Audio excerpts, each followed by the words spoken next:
committee are Katie Bordenera, Carter Booth, and Bobby Lee, public member.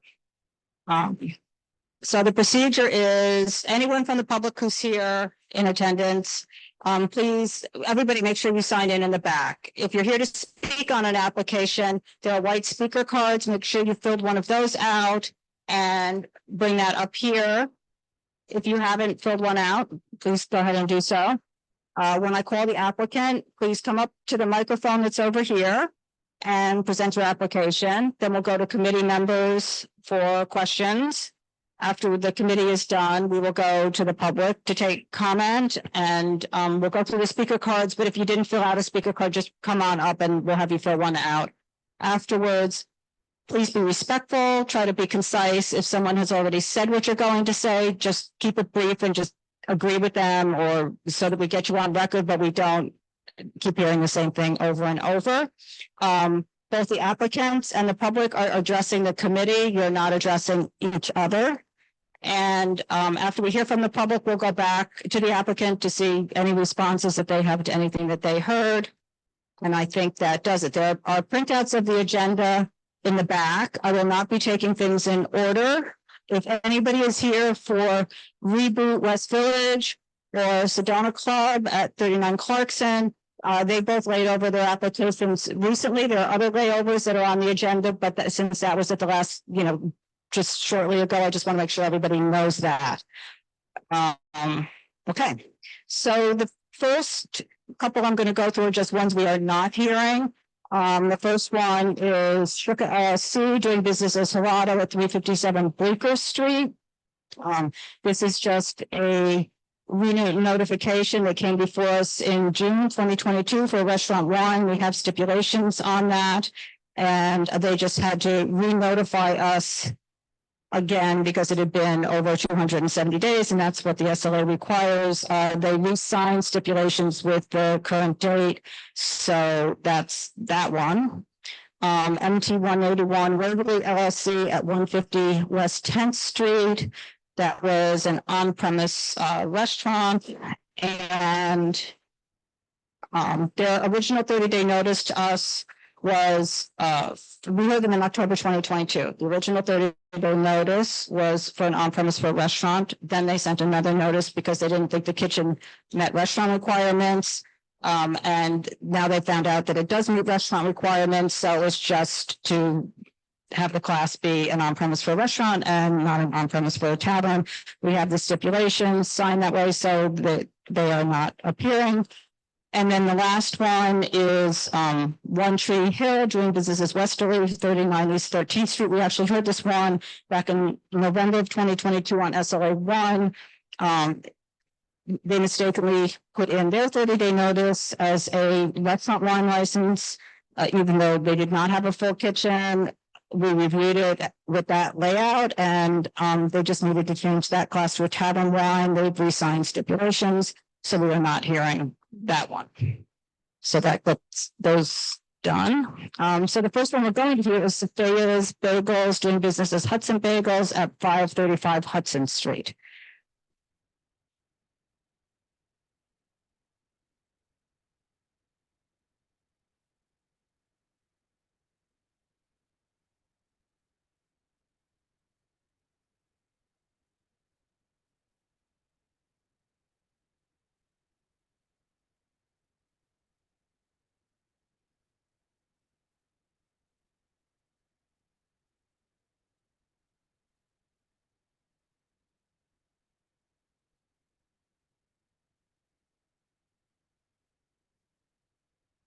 Was the petition sent in to the office?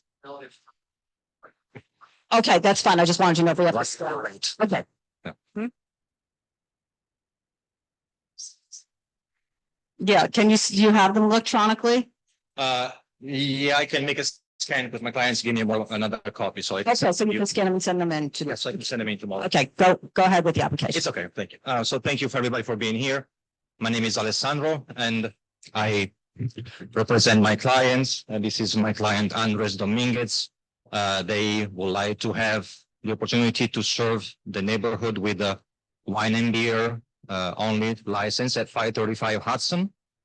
on the application because it was filed, I believe, a couple of months ago.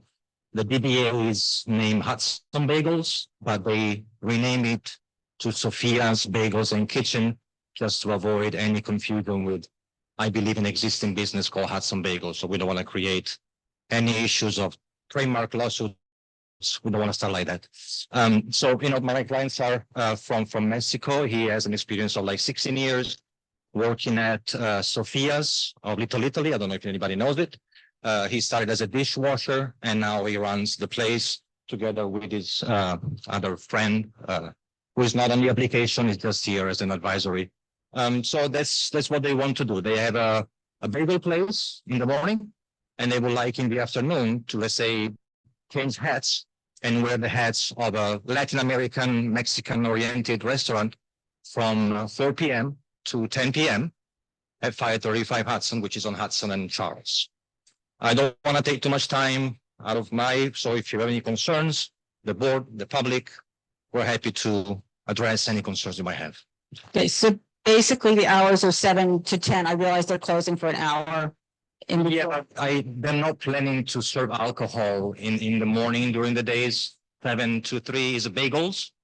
And they say then after an hour, they change hats and they put on the hat of the Mexican oriented restaurant. Tapas, little plates, I'm going to say around $15 to $25 as an average price of the offer dishes.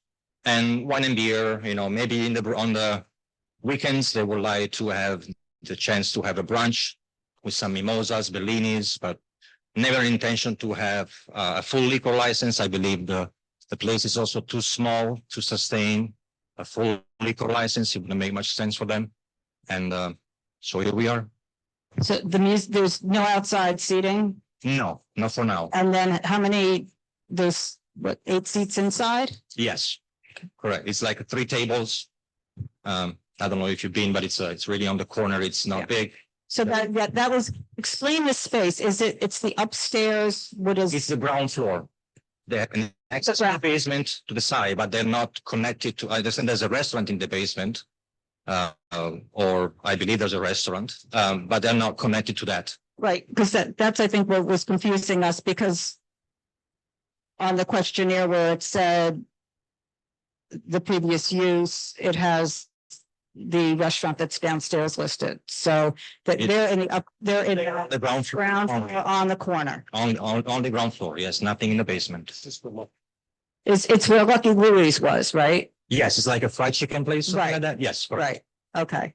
And then, so it also says there's basement. So how do they get to the basement? There's an outside entrance for the basement on the corner of, I think it's on Charles. There's like a hut that you can just, okay. The hat. That you can okay. Yeah. And there's no TVs, the musical's background. Correct. Okay. Yeah. Stairwell. There's a stairwell. So here, why don't you got a microphone there? Stairwell side. Just so we're clear, there's no hatch on Charles Street.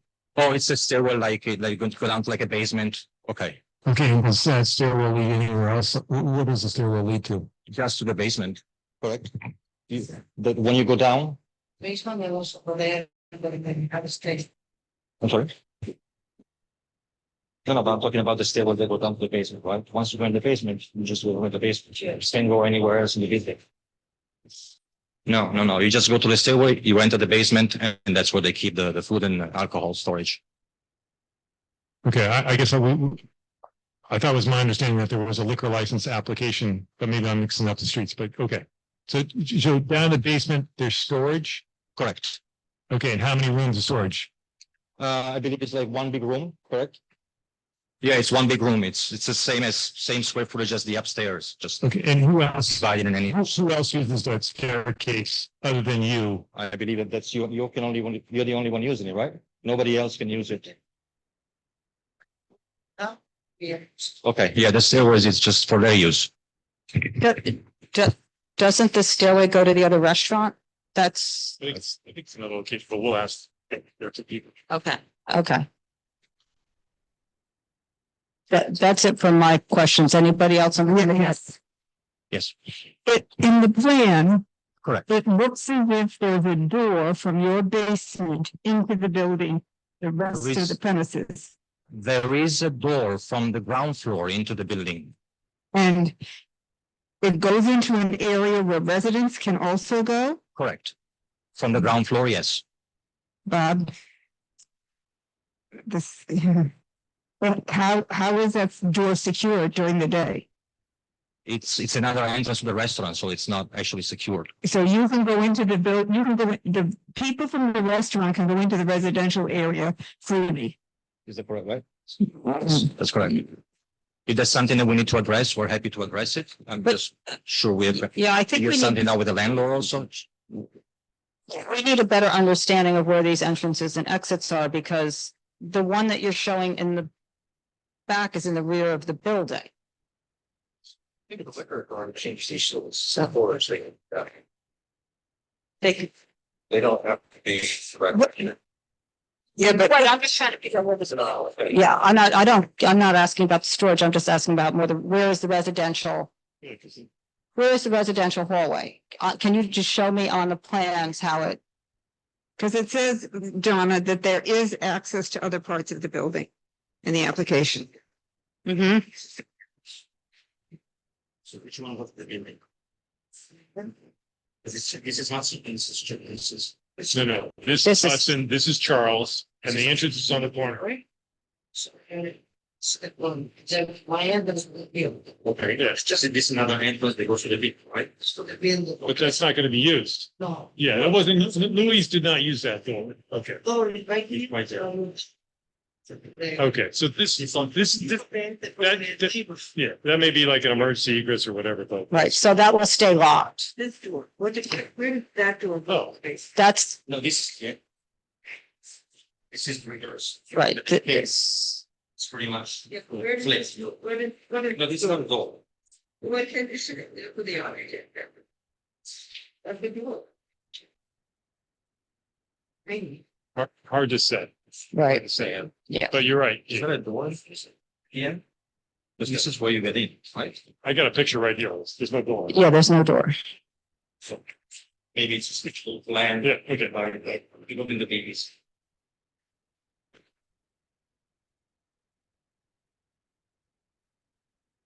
This is good.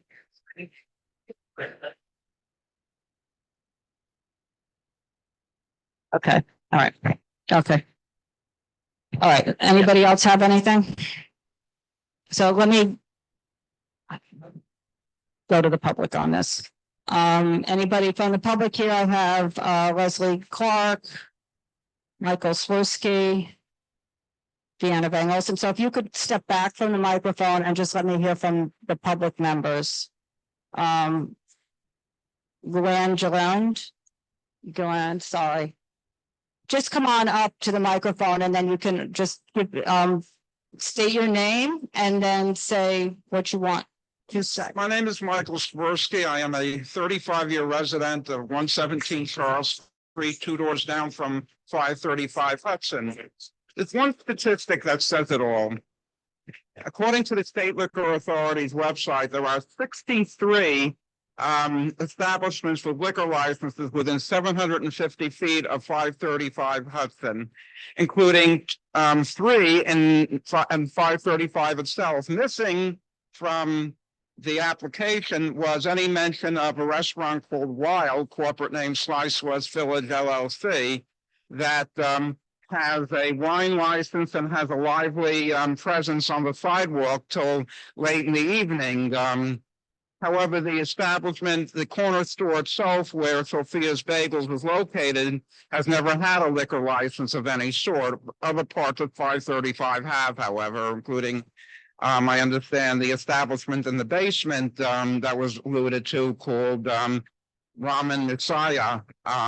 Although I understand that is there's litigation involved with that license. Our neighborhood is saturated with drinking establishments. We are saturated with roadside sheds, sidewalk cafes, and in the past 10 years, a heavy increase of foot traffic from Highland visitors. I do not get any reason that a bagel store itself into a Mexican restaurant with sidewalk seating should have a wine license on the corner of Charles and Hudson. It will just add to the chaos of the neighborhood, and I oppose the license. Thank you. I just have a question for you. Obviously, this isn't subject to the public interest standard. So what are the concerns that you have about this specific restaurant having a beer and wine license? They close at 10. It's well before everybody else. It's going to open anyway. And so they serve a little beer and wine. What's the impact? Yes, well, again, 535 already contains a restaurant doing business as Wild, a full-service restaurant that is open till at least 10 p.m. I just fear that an additional set of tables where wine is sold will create that frat party atmosphere that Hudson Street has been characterized by in the past few years. And I just think it is one wine license too many. Okay, so I mean, it's a shall issue license, so you can mitigate it, but I doubt you can have it not approved. So that's why we're asking the questions. It's a shall issue license. There's no standard. They may put conditions on it, and that's what I'm asking. What conditions would you want? Certainly, if there are conditions placed upon it, that would be an improvement, but What would you like to see is what I'm asking. well, I think 10 p.m. is way too late for that quiet that corner of Charles and Hudson. I'd like to see if the license is approved, an earlier closing time, and also I would like to see some restrictions on the use of the outdoor tables for customers buying wine or beer. Just to be clear, there's no outside with this, they, At this point.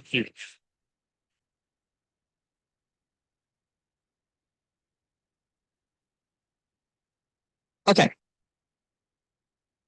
Leslie? Thank you. I'm here tonight because Augustine Hope cannot be here. And Your microphone, he asked me to, thank you. He asked me to come in. He said he sent you a letter, which you have all received. I don't want to repeat things that were said by Michael Swirsky, but I do, and I believe you all received his letter on the committee. Did you all receive it? Okay, that's it. And then I just wanted to add something that you raised, since you have seen this and Michael raised these other issues, which is the issue you just raised about mingling of customers.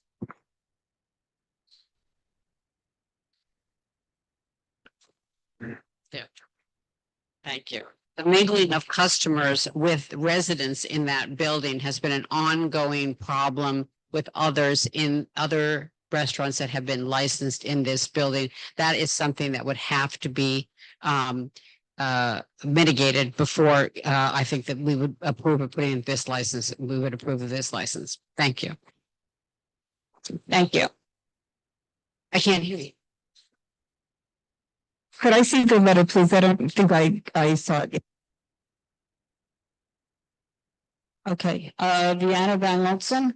And if anybody is here to speak on this one, why don't you just come up? So just to expedite and state your name and.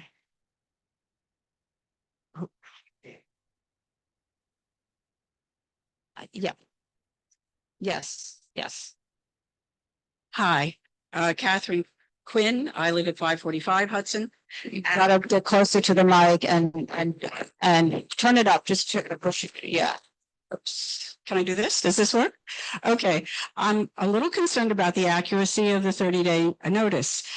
For one thing that we've heard is they won't have any outdoor seating, but I have here, which I will forward to the board, pictures of outdoor seating under their people eating under Sofia's Bagels, both on Hudson and Charles Street. So I'm troubled understanding why they would put on a 30-day questionnaire rather, that there's not going to be outdoor seating. actually, new chairs. These are not left over from Lucky Louie's. And they're also on Charles Street. The other thing that concerns me is the reference in response to the question, let's see, who's currently licensed. They mention Kaneki Noodles, which is down that, let me start with, first they say their access to the basement is going to be through a hatch. When the members of the board mentioned that there's no hatch, they admitted that the access will be down these set of very steep metal stairs, which have always been the basis of the neighborhood's problem with licensing this area. By the way, was turned down once for an OP by the SLA, once for a wine and beer by the SLA. There was a reconsideration, and the Chairman Bradley said he's opposed to licensing any wine and beer for people who have to go down that staircase, but that he didn't have the authority, the discretion, as Mr. Booth said, to turn it down. However, there is an ongoing Article 78, which is before in the New York Supreme, where the presiding judge has been very open to the argument that that is an improper interpretation of the SLA's authority. This is not that space. But it's down those stairs. But the storage is down. They say it's the storage, but they also mention that the existing license in this location is Connect Noodles. They mention that that license will expire in September. And they mention that they're unclear about their wish to use that space. So it's just not a fully accurate 30-day notice. Thank you. So you want to refile it with us? Sure. And say, file it, we won't hear it again. It's just gonna. And say, yes, the access, besides being through the building, is down a rickety set of stairs that Commissioner Fan stated on the record she'd made a mistake when she voted to grant the license, and that they made a mistake, or that they do intend to take over the Kaneki space when it becomes available, which is, of course, what my question is. Why Kaneki in this? And it could be a mistake because Kaneki is in that building, but Wild is also in the building, and they didn't make that mistake for Wild. So these are just questions. Yeah. Okay. Yep. Okay. I'm going to do this. That told it. Yeah, I'm Luann Gilliland. I'm some of you know me from the previous problems with the basement space. I am the building manager and one of the residents and shareholders at 115 Charles, which is the building right next door to 535 Hudson. The staircase, the exterior staircase in question comes out 25 feet from the front of my building. So that has always been a concern of ours. And whoever has any kind of access to the backyard also affects all of our residents. I was confused also by saying, please list previous use of location, and they're listing it as Kaneki, but that's not the location that they're leasing. They're leasing a footprint that is just to one space above the other. And I know that previously with the bakery, with the other places that have been there, the access to the kitchen was out the secondary exit into the hallway, down the basement stairs, and then to access the kitchen. There's only a dumbwaiter that goes between the two spaces directly. There's no direct access for people cooking or prepping or anything else except through the inside of the building. It wouldn't be, I mean, the health department would have a fit if they were carrying it outside, down the outside staircase. I am just mostly concerned. I realize that a wine and beer is very hard to turn down. It's just we do have two licenses already, and the original intention of the owners of the building was they built out a space that never existed to make a club. I actually like these people and I've had good relations with them.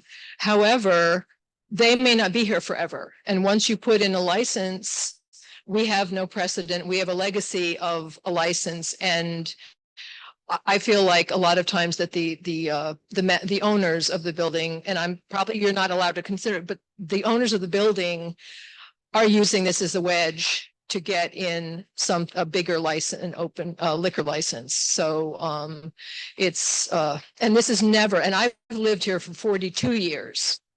And when I first came here, that space didn't exist. And when it did, it's never sold liquor, ever.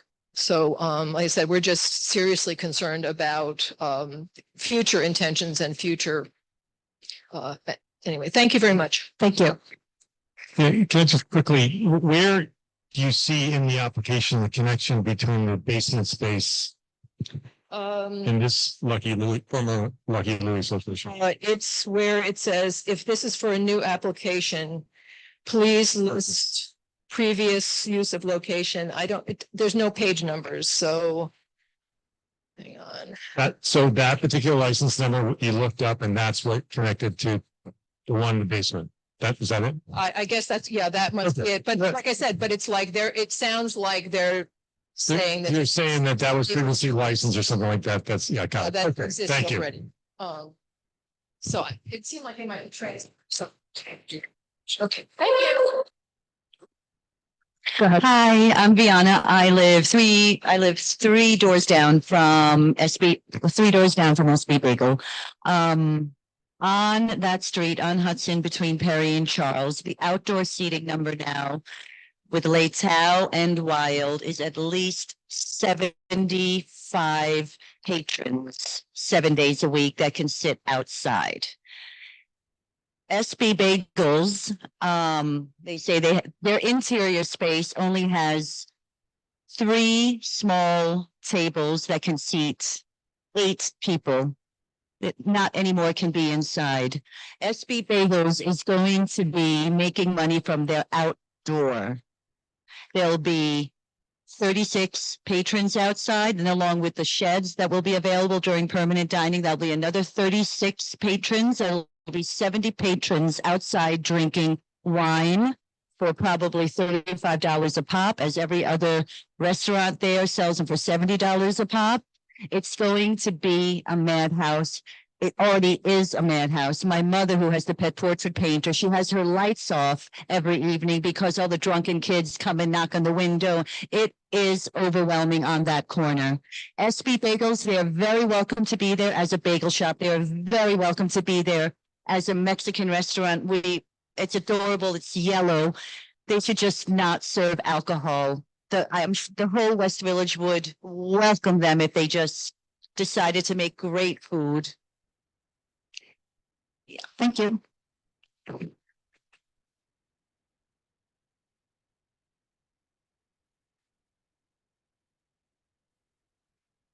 Hi, my name is Danira Munari.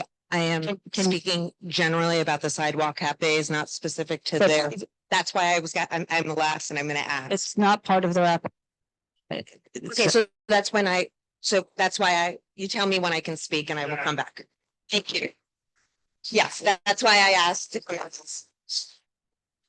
Okay. Joanna, you need to fill out a speaker card too. Should Leslie come back? Could Leslie come back? Because now that I've had a chance to read this letter from Augustine. Leslie? Okay.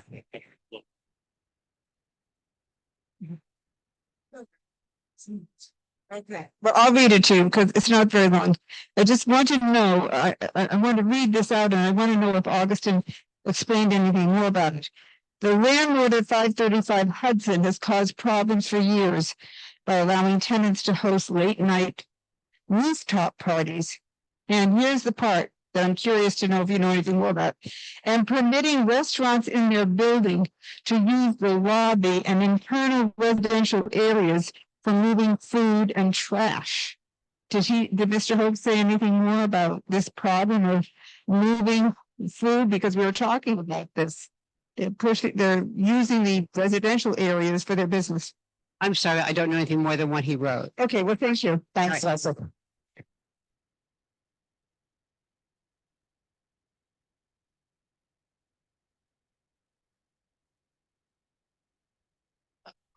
I unfortunately know more about 35 than I'd like to.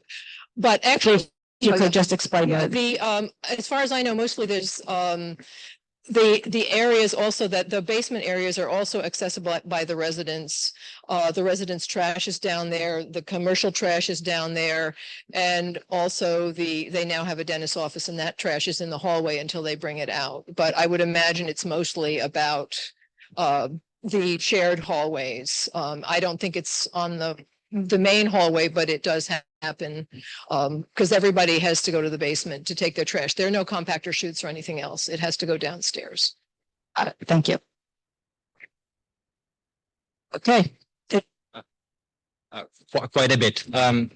Well, I guess, as I said, as far as the concerns about the filing, we are happy to refile a revised 30-day notice if that's what the community will, or the community suggests we do, we're happy to do it. So this shouldn't be a concern. In terms of like the time, I spoke with my client, as I heard, we're happy to stipulate we can close at 9:30. So we're not gonna be like the ones creating probably all this random people around. I understand the West Village is what it is. just address the committee. Sorry. So that's, we can stipulate to close at 9:30. In terms of another concern that I heard was the fact that this might be the door to get a different kind of license, whether it's a full liquor license. Well, you know, to another, we can stipulate that we're never gonna apply for a full liquor license. Even though it's kind of like, you know, useless, because for me to go from wine and beer to a full liquor, I would like to, you know, show up in front of the board and get approval from them before I get approval from the SLA. So now we're happy to stipulate that as far as long as my client, so the current tenant is going to be running the business, there's not going to be any application whatsoever for liquor licenses, so different licenses. So what about the outside seating? What's the? I believe that's part of, let's say, the NYC open restaurants. That should be, I don't see, I've just looked you up. I don't see having registered. I don't see that your client is registered for that program. I would like to double check on that because I believe that was probably done previously. I will make sure that they will discuss it. And so if you aren't on that program, will you agree not to use the outdoors? Not to use the outdoors. Good. But can we limit the number of tables to be outside? You don't have a permit to use it. When you have a permit. No, I mean, I understand that right now, you know, The that's. program is closed. You cannot apply for it right now. It's closed. No, okay, So No, you're but stuck in a dilemma if you don't have the permit. I'm sorry. If you continue with this, that's going to be our issue, that you're breaking rules. Or you can go ahead and do whatever you're doing without this. I mean, this is something we will raise unless you have permission to use the outside, but just doing it. I honestly, I wasn't aware that the program was not registered. I took over recently about that, so that's I took full responsibility for it. The fact that they're gonna do so. you had to register with the program before you could open outside. Correct, yes, So yes, that's. So you don't want to have. So will you eliminate all those chairs out there? I also. I'm sorry? I mean, when the program opens. Right, It opens. when the program opens, you can. Right, change your method, right, Take it off. But right, can't just go on like. use it, you can't just. That part I get. I mean, you have to talk to the city. They're the ones who closed this program. No, I was just trying to understand from my client if there's something that we can do in, you know, right now in terms of like stipulate something. He would like to take a little bit of time to understand what's going on, so, with the. So, Lay it over, or, I mean, you can lay it over. I mean, since we'd like to refile the 30-day notice regardless, you know, I would like the opportunity to kind of look into this a little deeper. and maybe come back in front of you next one more time. Also, what I would like is clarity on that outside, but I also would like clarity on the inside. I want better diagrams that are accurate so I understand where the doorways are, where the common hallway is, What is, sorry? I mean, where the doorways are, where the common hallway is, where he puts the trash, where he does the cooking, and how the downstairs space fits into this. Which space is that? Because I'm not clear on that. Don't know if it's the restaurant that's downstairs, but there's no hatch to get down there. So we need to understand the space. absolutely, yes. Okay, so we'll send an email into the office Correct. to let them know that you're going to lay it over. Yeah. And you're going to remedy the situation outside because you have to have it to be there with the DOT, so you can talk to them. Okay? All right. Okay, Thank you. thank you.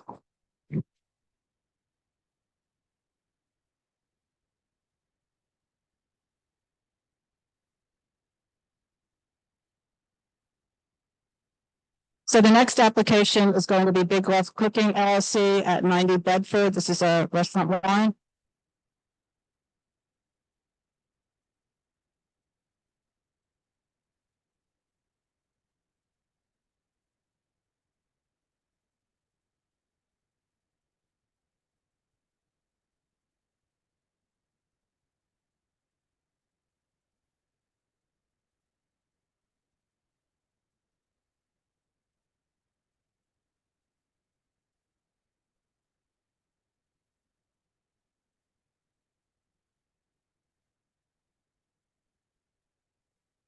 It should, you might have to. No. Is it working? Yeah. Okay. It's fine. I'm not that tall. Good evening, Joseph Levy here on behalf of the applicant, Big Love Cooking LLC. I have with me my client, Joey Campanero. Joey owns a number of restaurants in the neighborhood. Probably most notably Little Owl, where he's been for almost 20 years. The application before you is a beer and wine license application for a restaurant, along with a temporary permit.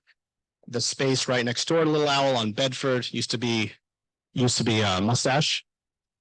They went out of business not too long ago, so we had an opportunity to take the space. As you can see in the packet, the hours of operation are Monday through Friday, 11 to midnight, Saturday and Sunday, 9 a.m. to midnight. This is background music only with soundproofing, 4 tables, 22 seats, 1 bar with 4 seats, no outdoor dining here. We provided 77 signatures, 63 are from within a 2-block radius. There's 9 out of 10 signatures from people who live in the actual building itself. We have block association letters that I believe you have in your packet as well from Bleecker Block Association, Barrow Bedford and Commerce Association, Clifford Street Block and Merchants Association. And again, people in the community know Joey in this immediate neighborhood. He's been there for many years. As you can see from the Block Association letters, they all speak to how he is as an operator and a neighbor. And if you guys have any questions, we're here to answer them. Okay, yeah, just give me 1 second. So how is this going to operate separately from Little Owl? Explain how that's. This is absolutely separate. There's no connection inside. They're not going to operate in tandem. We're not going to create a party on the street corner here. This is not a catering facility. This is not a private dining room. This is a standalone operation. For as many years as Joey has been at Little Owl, small restaurant, they don't take large reservations, and they haven't had the capacity to do that. When the space next door became available, they thought, you know what, this could give us the ability to take a larger reservation. This could give us the ability to handle walk-ins in a way that we don't over here. So it's gonna be a very similar menu next door, but I think because that's what I saw, the menu was similar, and I was just wondering, is this sort of like the private dining room for that? it's not a private dining room. It's just a next door space that's going to be operated completely independently. But this is not a situation where people are going to come to one place, they can't get a table, they're going to go get a drink somewhere else and come back. It's not that. It's that this is going to be a place where they can accommodate the larger reservations that they can't at the existing Little Owl, which are requests that they get all the time. Okay, Katie? I think we got 3 versions of the questionnaire. Can you just tell me what the differences are? Because Yeah, there were a couple of typos. I believe one about whether it was a bar or restaurant, one about whether there was a license there previously, and I don't remember what other error there was, if any. It was just a slight error. It wasn't anything substantial. Anybody else have anything? I mean, this is set up as a private dining room with the layout, and this seems similar to the concept that you used to have. It looks very similar, small kitchen, private events. How are you going to be open regularly to the public with one large group table? It's not, I mean, for purposes of the diagram, it's like that, but in actuality, it's going to be separated tables. There's going to be space between those. And so you're going to be open 7 days a week all the time to the public unless Correct. it's closed? Correct. Because and looking back, I think that license was issued in error on Greenwich Avenue because it couldn't seat 50 people. Just saying, so that's when that was registered as a catering facility. Well, as a yeah, chat. I mean- So I'm just. Because I think that's the only thing that just really jumped out at me, that it was matched.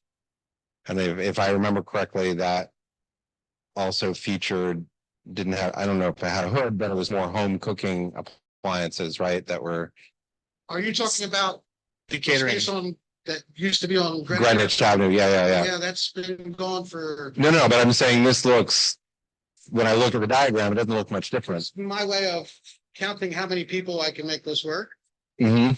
right? So they, Those tables you'll notice are, they'll separate. Okay. Right, and so they're custom built tables, which I put them together in a diagram, just to see how I can operate at a maximum number. We can come up to 22 and with 4 seats at the bar. Okay, and would you ever have it as a group table, or is it always going to be separate? No, it would not be a communal table. So this is the only time it would be set up this way would be during private events. If the restaurant is shut down for a private event, which does happen, that is a possibility, yes. But it's not something that I would count on. Okay. Anybody else from the committee? No. So, and then the private events, we said no more than 20. Is that what you had written down or something? I think I saw that, but. Yeah. 10 to 20? Yeah. Okay, so. So we'll take the public. Anybody who's here, Jeffrey, you can just step back and then they can, from the public on this, I've got a number of people. If you just want to come up and.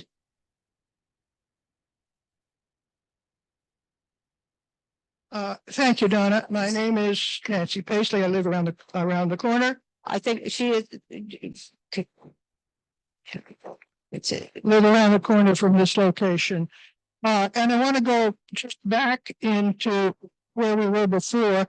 This location was until recently Mustache with a wine and beer license. In fact, I thought it's very hard to figure out things to get good information from the SLA site. But as near as I can tell, Mustache still has an active wine and beer license at 90 Bedford. They moved earlier this year to 29 7th Avenue South. Now they do not have a license, but have been serving ever since they've been there, serving wine and beer. And when they put up a shed on the street there. Can we just not talk about the people to 90 Bedford, please? Okay. At 90 Bedford Street, they were not a wonderful neighbor. Among other things, they had a shed on the street directly in front. With a fire hydrant until the fire. That's the Mustache people. Is that who you're talking about now? Yes. At 90 Bedford, so they moved it up the block to the north. Then when they moved out, the Little Owl took over that space, and they now have a shed that goes well past their premises. Now, we got a letter from, and I've made some copies, but I apologize. In the process, my printer died, but he said, the general manager of Little Owl, I am reaching out on behalf of Little Owl. We are thrilled to be expanding our footprint. We simply expanded that more room for reservations. The space will be self-sufficient, not with any additional outdoor seating, and the hours of operation will match our current hours. I looked at this and I do have copies for you. I apologize for the quality.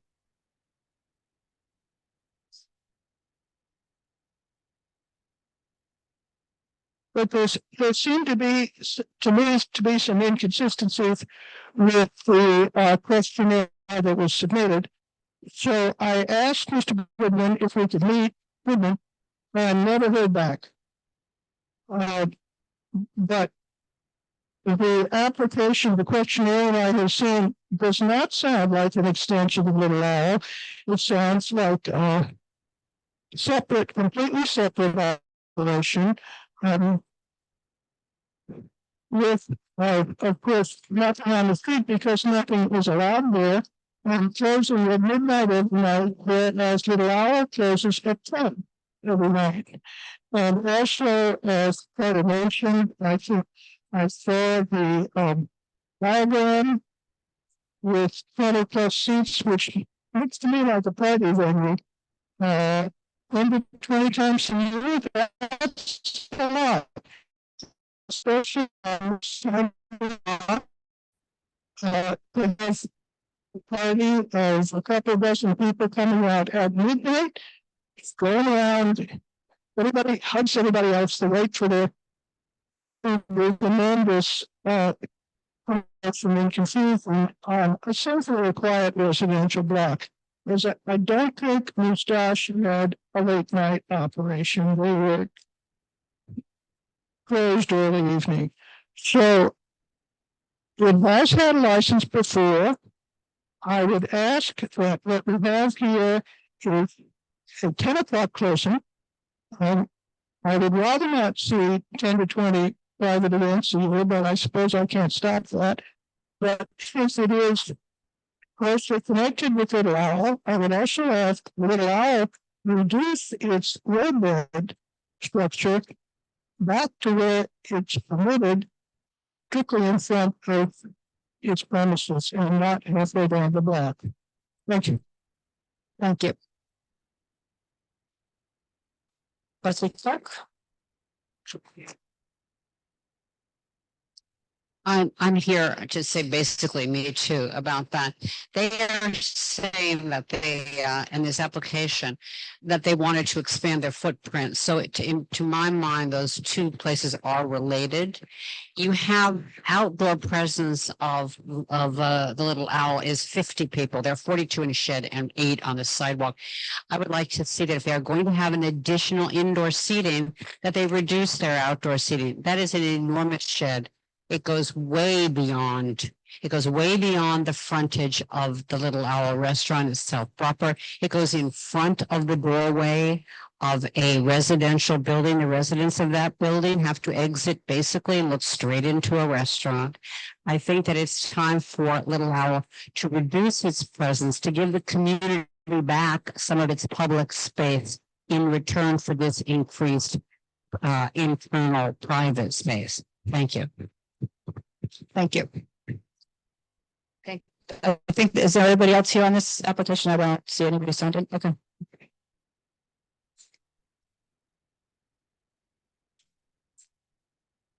Well, if you guys have any questions for us, we're happy to answer them. As far as the distinction between whether the places are connected or separate, I think the communication that went out was very straightforward about we're looking to expand our footprint in the neighborhood. But these places will be operated separately. It's not connected. It's not Little Owl. Very similar concept, right next door. Very similar menu, if not the same menu, but it's a separate standalone place. They're not connected. They can't be interconnected. It's not an alteration. It's a brand new license application. Anything with the hours? I mean, you need the midnight 7 days a week. We need the flexibility to go to midnight if we have to. Does that mean that we're going to be open till midnight every night? I can't say that that's a yes. We might close at 10, similar to Little Owl, but we need the flexibility. And again, beer and wine, background music, controlled environment. We have 9 out of 10 signatures of the people who live in the building, as well as all these block associations and many other signatures from close by neighbors. Okay. Tell us about the structure that was licensed under Mustache. What's that? The structure that was licensed under Mustache? I didn't represent Mustache, so. No, but your client is using it. I mean, he just took a vacant space and just started using it on the street. It was abandoned. I'm sorry, I don't understand the question. You took Mustache's outdoor space and were using it for your other restaurant. Is that correct? Right, with permission from the landlord. I mean, you didn't build it. Had permission from the landlord to do what? I mean, how'd you get that space? Why wasn't it taken down by Mustache? Oh, Mustache took their space down and moved it to 7th Avenue. Right, so they just abandoned the structure? No, they took it down and moved it to 7th Avenue. No, the outdoor structure. That outdoor structure that they built, that shanty that they built, Right, was taken down by Mustache and moved to their new location on the and side.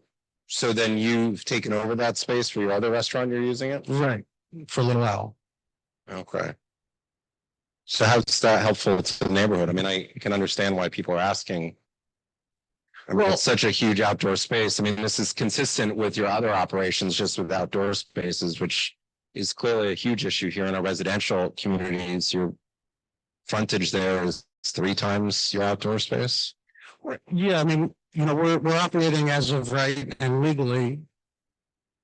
That may be, but we're asking you questions. I mean, it's a The question, what is the issue? it's a huge imposition that you're now occupying in a residential only neighborhood. In a non-conforming space, you have all this outdoor area. I don't understand how it's non-conforming. Mustaches before. I'm sorry, I just don't understand how it's non-conforming. It's It's non-conforming. use in a non-conforming residential community. It's not an allowable use if you built a building there right now. So you have a commercial space that may be allowed, but it's non-conforming in that you're in a residential neighborhood.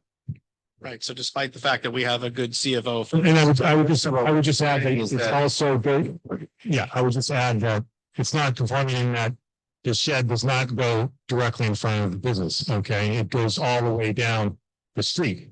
So it does not face the business itself. It extends way down the block. So to me, that also is non-conforming because that's the open restaurants program. You're supposed to be in front of the actual business premise.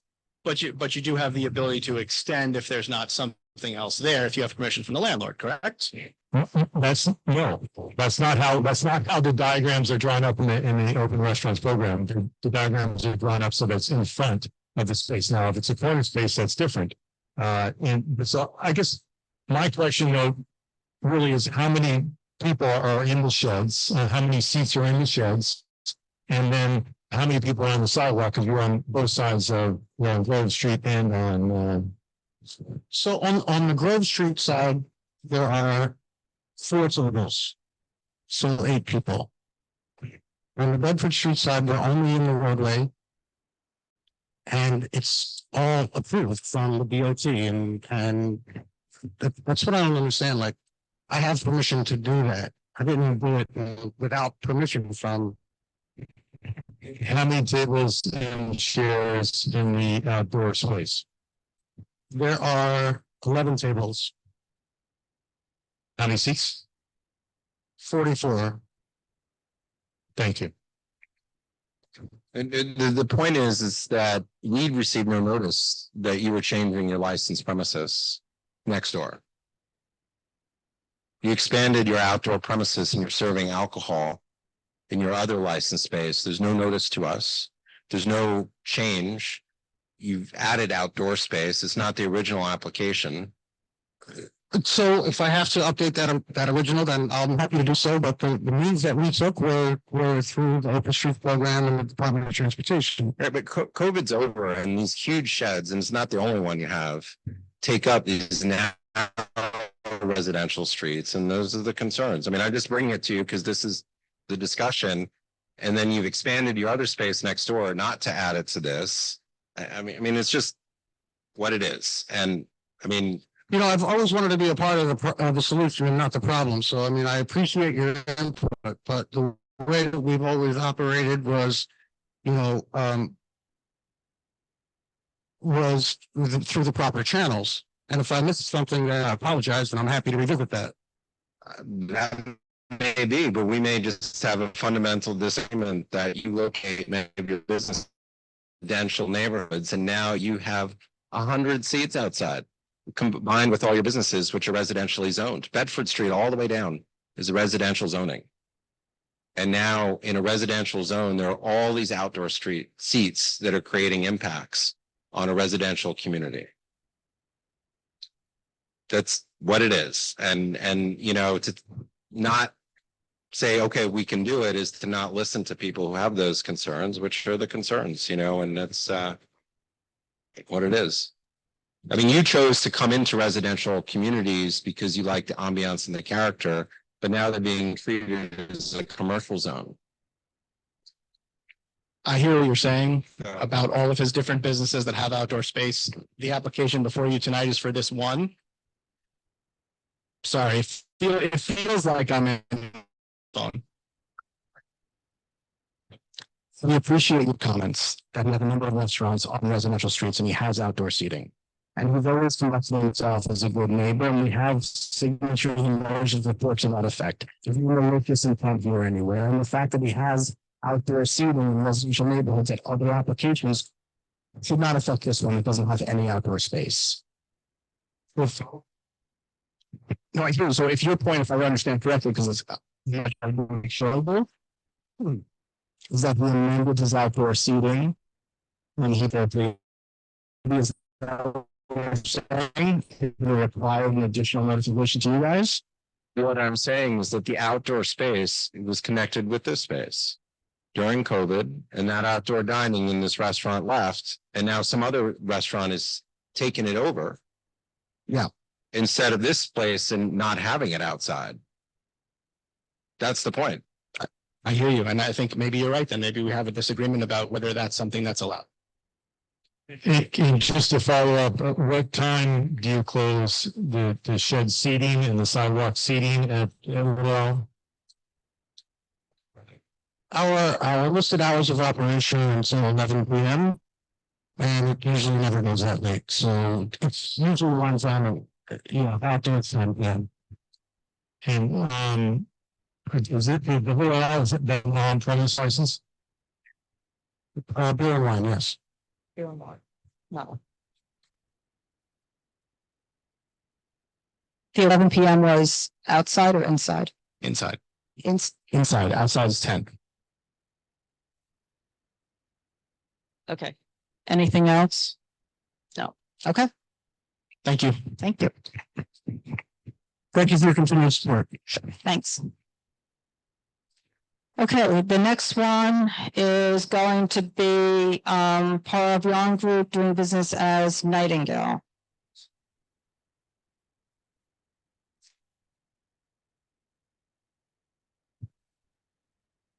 This one we heard last month, so just do a brief summary and then tell us what's different, what's progressed.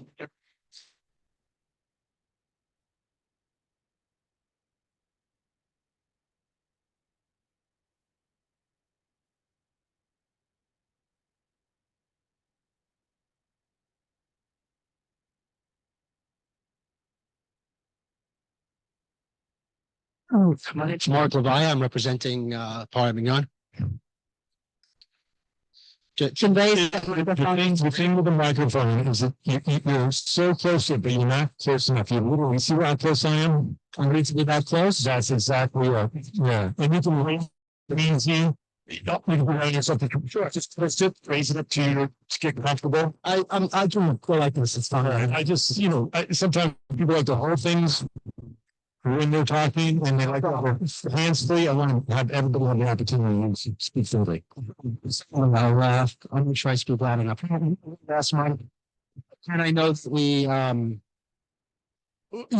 heard there were a lot of concerns. We heard the community of concerns.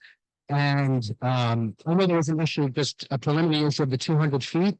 I don't know if you want to address that, but I mean, we've checked the law and our calculation is correct. I don't know if you want us to address that now or if that's something. Yeah, sure. We have a representative from our architect here. The measurement is correct. It goes to the center of the door. That's the primary entrance that the public uses. The other doors are not. We can explain more fully to just get that threshold issue sort of taken care of. Okay. Maybe a little. Is this good? Yeah, if you stay that close, you might want to, honestly, you may just want to raise the microphone a little bit so everybody's not standing there hunched over it. Just twist it. And then. I can. There you go. Thanks.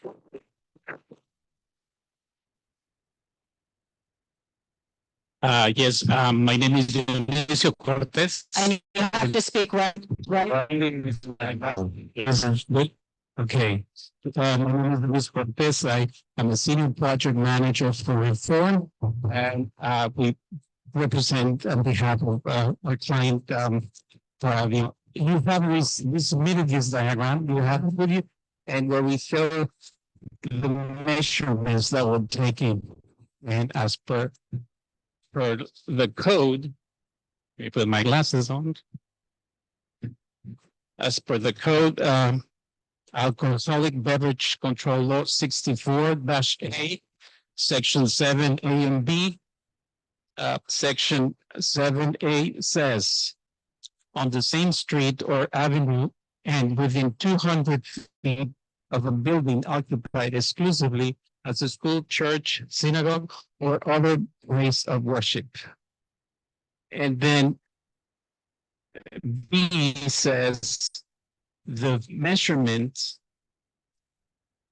are to be taken in straight lines from the center of the nearest entrance of the premises. And the nearest entrance is defined as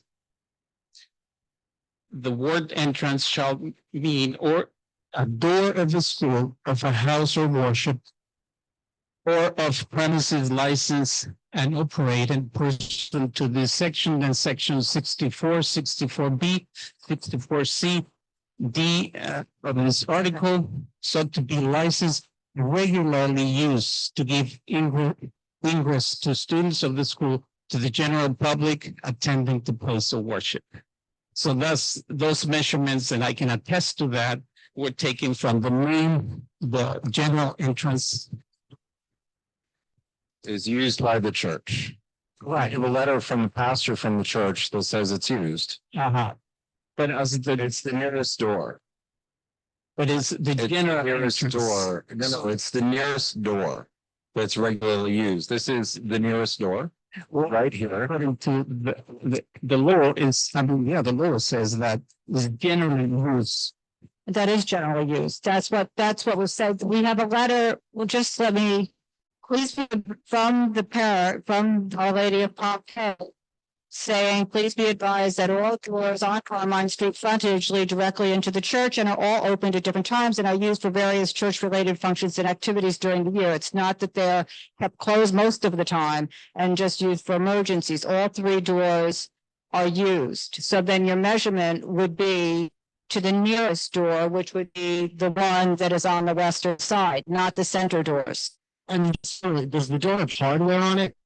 Yes, it has hardware on it. Just as an aside, when we spoke to the architect, even that door is still 201 feet from the center. So if we remeasure it, we would. It's so we can provide you with that as well. My understanding is that the architect did say if they didn't even want to use that side door, which he didn't agree with, that it's also 201 feet. I can have that submitted as well. It's not. It's 20 feet. I went and measured it too. It's the center of that side door to the center of the church door is 20 feet.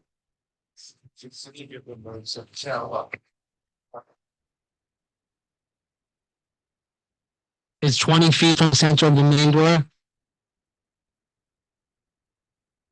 I don't know. My understanding is. Well, we have to go back and measure. You already measured. No, from that. Only from that door. Okay, either way. I mean, I think that's an issue for the SLA, really, right? To determine that.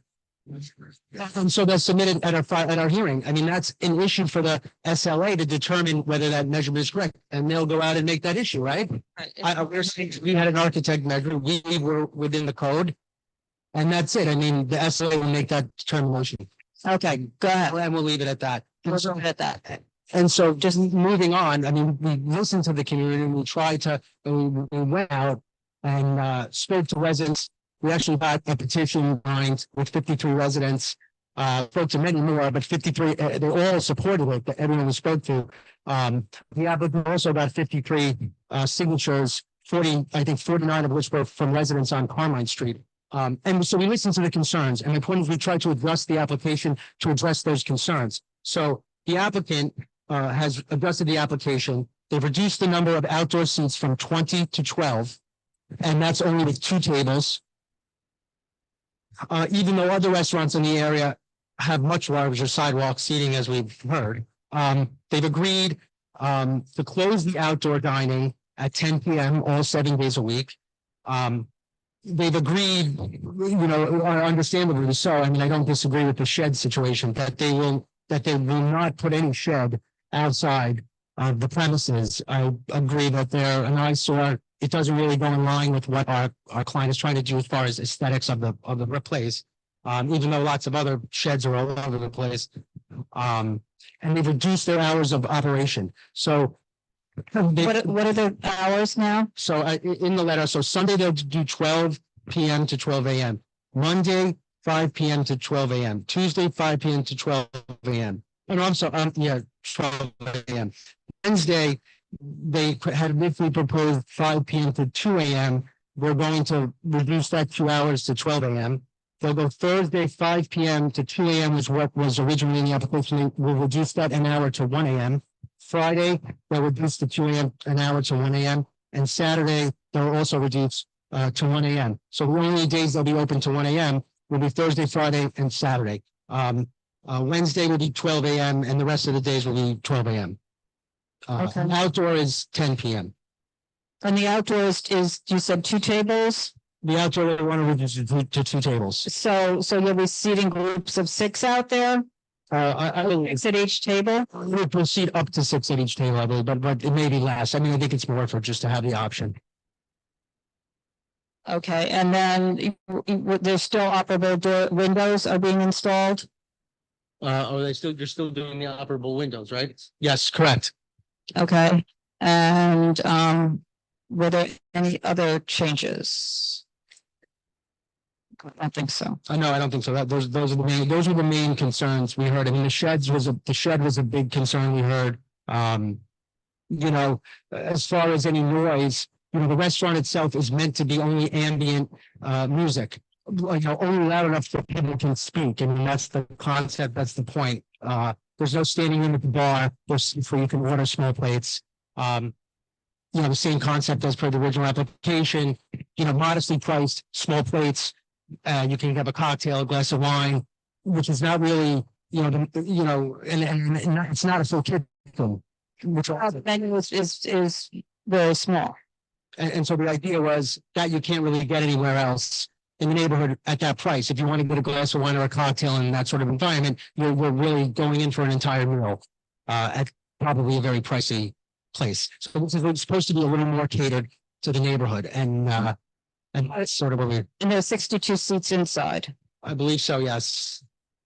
And the windows were going to close. Did you agree to close the windows at a certain time? I don't think we discussed it, but we can. Completely flexible to that. We're flexible to whenever the community would like us to close the windows. Okay, go ahead, Bob. And just clarification in terms of the outside, so no structure on the sidewalk, no structure on the roadway. There'd be some tables on the sidewalk as per your diagram. That's true. But nothing in the roadway. No, nothing in the roadway. Okay, thanks. Anybody else on the committee? Yep. Did we get I noticed that your restaurant checked off on the application. I'm sorry, I don't understand. The restaurant was checked off? Yeah, so you have a full kitchen? No, it's not. It's Okay, not. so we discussed this last time. I'm just confused why you keep misrepresenting yourself as a restaurant. I mean, I think in concept it's a restaurant. If it's not, we can change that. I mean, but we do want to offer small plates. It's a large part of the concept. I mean, without that, the concept wouldn't not work. We have to offer small plates. I mean, the thing is, we don't need a full kitchen for it. ABC law. It has to have a full kitchen. No, with a restaurant is a full kitchen. So does it have to have a full kitchen to be a restaurant? Supervision of a chef, yeah. Is that, then it's not a restaurant, but it's serving small plates. We can amend that in any way you'd like for the SLA to approve that. Well, go ahead, Katie. Okay, so, what, I also noticed that both restaurant and tavern are checked off on your, application. So, and you said you're going to address that problem.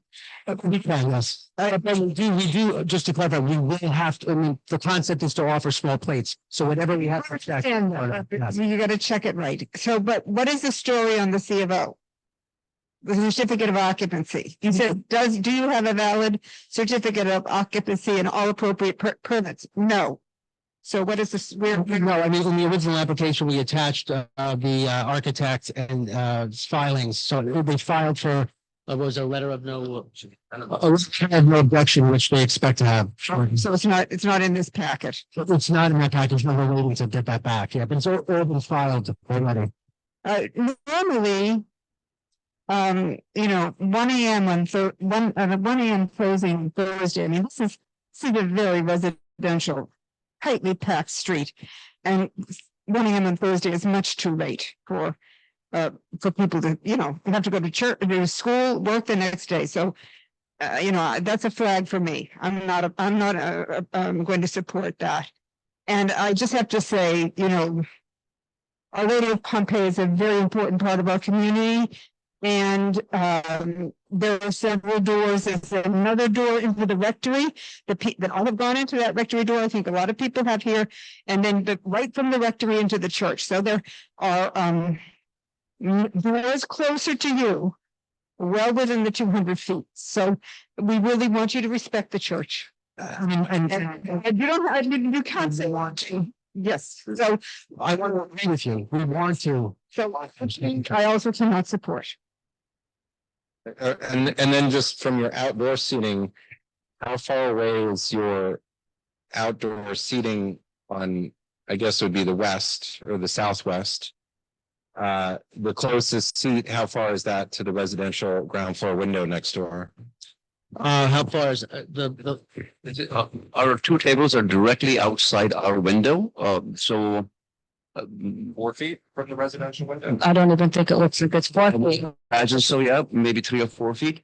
2 feet. I would imagine about 3 or 4 feet. We're directly in front of our window. How is that in the public interest? How is what specifically? Having outdoor seating 4 feet from a residential window.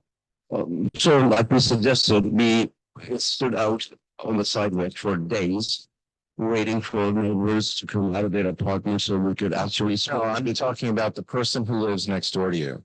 How is that remotely in the public interest to put a commercial use on a residentially zoned area 4 feet from a residential unit from their window? How is that in the public interest?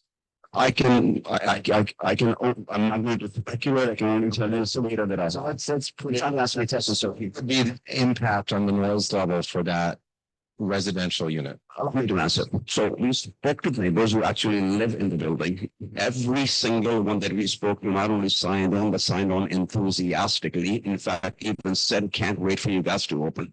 So as far as public interest is concerned, it's coming straight from the mouths of the residents themselves. From the person who lives in that apartment. Absolutely. They testified against you last month here. I'm not speaking to any one person. No, I'm talking about that window that is 4 feet from your patrons outside. So the entire street is full of out. I'm talking about your application in your seat outside. I think we're losing track of the fact that there's. You're not answering my question.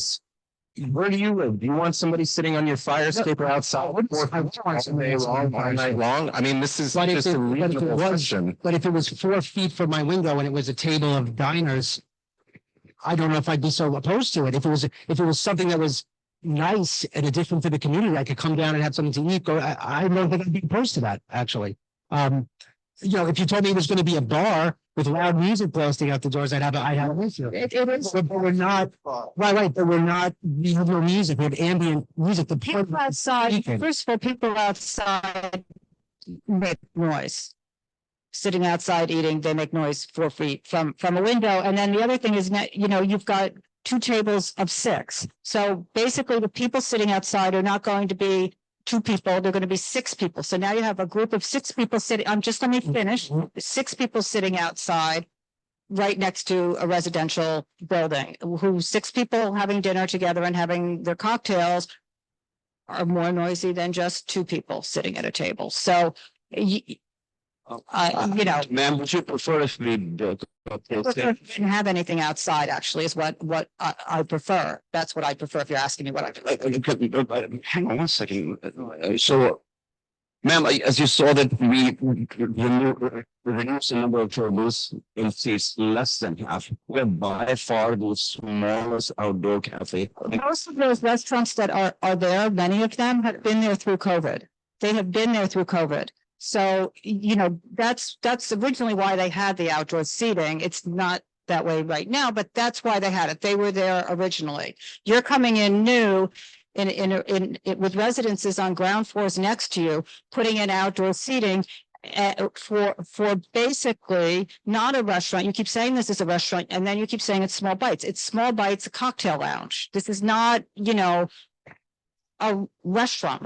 So I think we just need to be clear here about what we are talking about with what this premises is when we're having this conversation.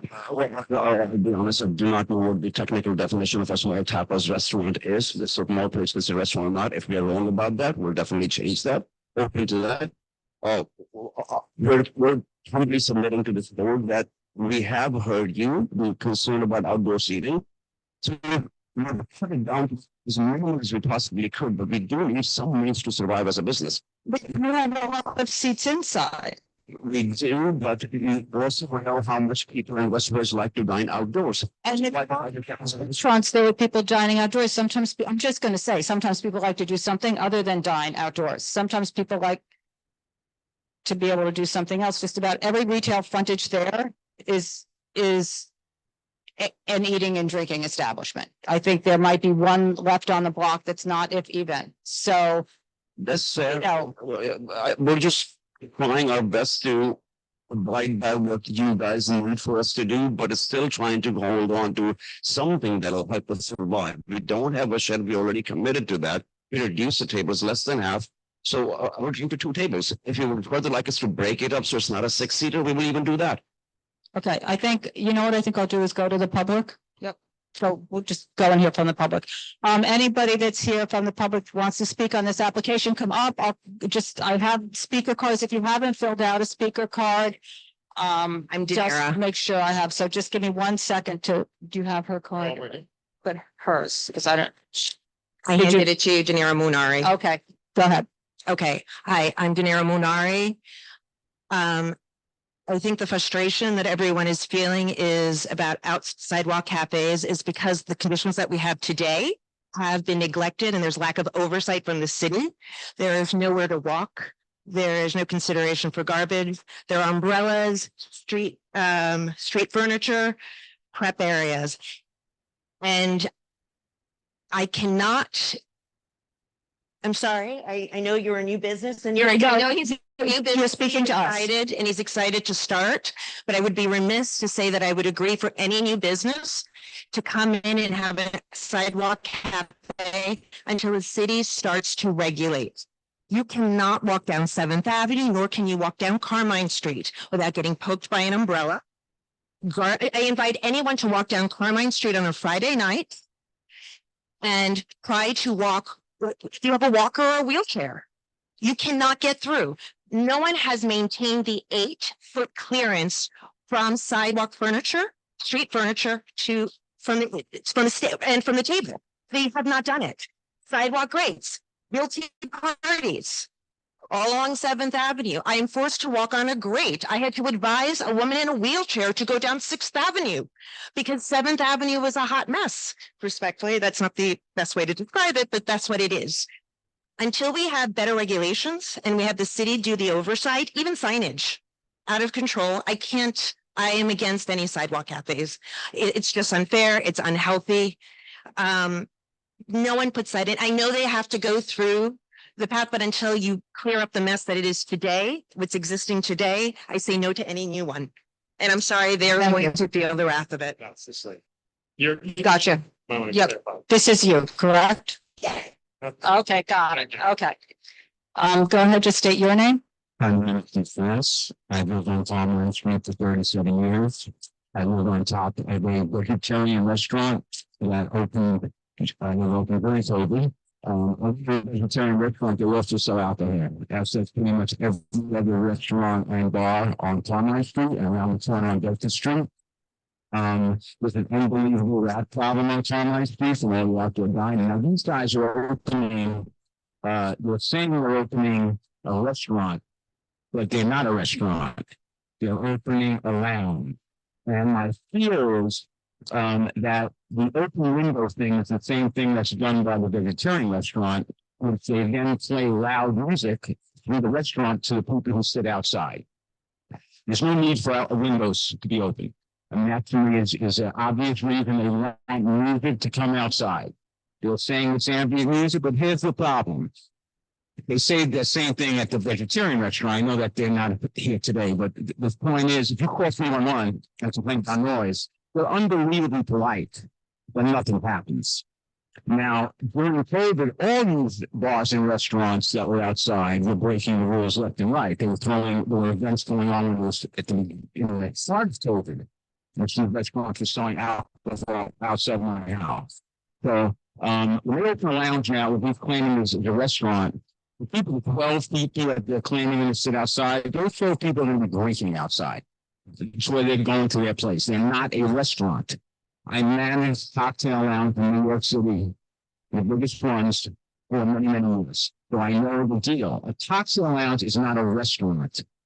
You're a place for people to drink cocktails. And when you're outside, 12 people can make a lot of noise. So it's we're coming in with already the windows thing, we're thinking how many feet it is. It just seems like when I first moved to Point Street, we had record stores. We're worrying about churches and nobody's alcohol. Now, every single place it's selling alcohol on the block. So you can't say that if people want to drink, they can certainly get a drink. Plus, they want to be open till 1 o'clock in the morning. No one on Carmine Street is open that late.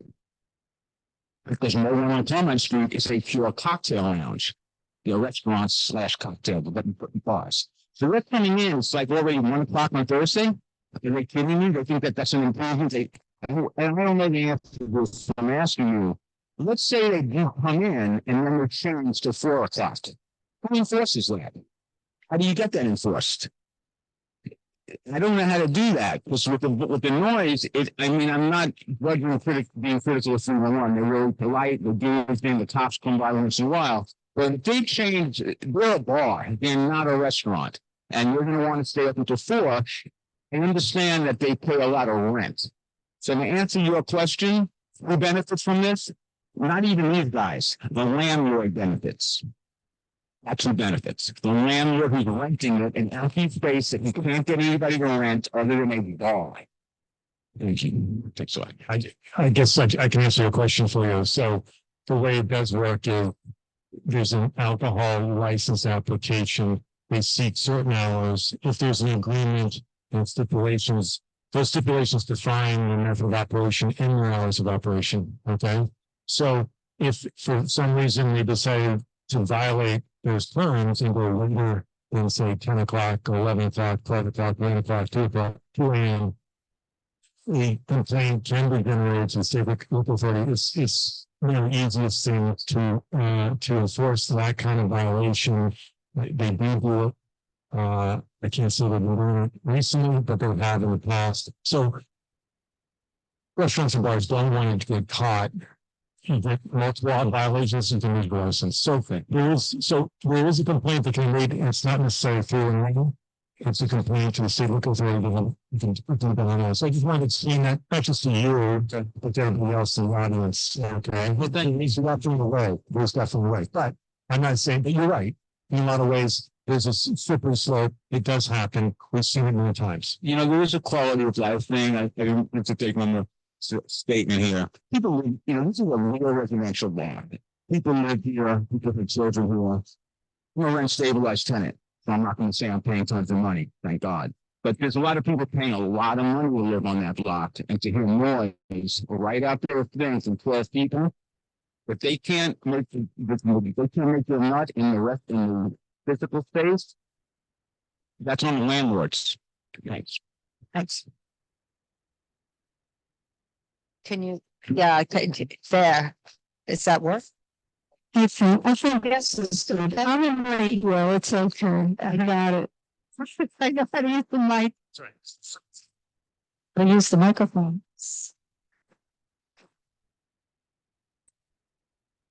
They really did. Okay. I agreed with the first two people, like check. I've lived 34 days, and Peter walked out. I lived on Carmine Street 37 years. We've had 3 years of pandemic. I'm sure you're lovely people. We're tired. We don't want more restaurants. We don't want one more inch of sidewalk cut. We don't want new people. We don't want spaces that were never restaurants to begin with to now become restaurants. We have enough. I don't know if you're not having a shed because you realize you shouldn't have a shed, or because there's that gigantic Con Edison structure in front of that place. I don't know if you changed your mind about a backyard. I thought I had heard initially there was also backyard dining. Okay, because as everyone said, the noise level, the rat level, the inability, if you have a walker or a cane, or just have a lot of suitcases, or trying to get to accessorize, there's just no room. And we love the people who took down their sheds. You know, I support Ja and Top Tie just for admitting they served a purpose and they let it go. And when you went around and petitioned people, I'm glad you got people who thought that was a great idea and supported you. I speak on behalf of many of my neighbors that made us dislike you and not want you even more. It just seemed like, what, you know? And I just feel like Carmine Street, I sent you an email actually earlier today. This morning at about 9:30 in front of Nami Nori, 33 Carmine, their outdoor dining, which is, I guess, left open overnight, was filled with used coffee cups, tons of makeup. I don't know if those are stolen items. I don't know. So it's like, it's already disgusting and depressing and not what we grew up with or signed up for. And this really is not a wanted business. And I'm sorry, but that's how I feel. Thank you.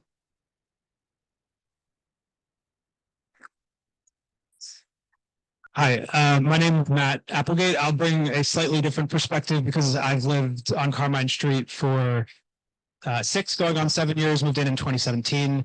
When I moved in, it was a very quiet residential block. And over the past, couple of years since the pandemic, it's drifting towards an environment that's a bit more like Bleecker Street east of 6th Avenue, with lots of activity outside and lots of noise and things like that.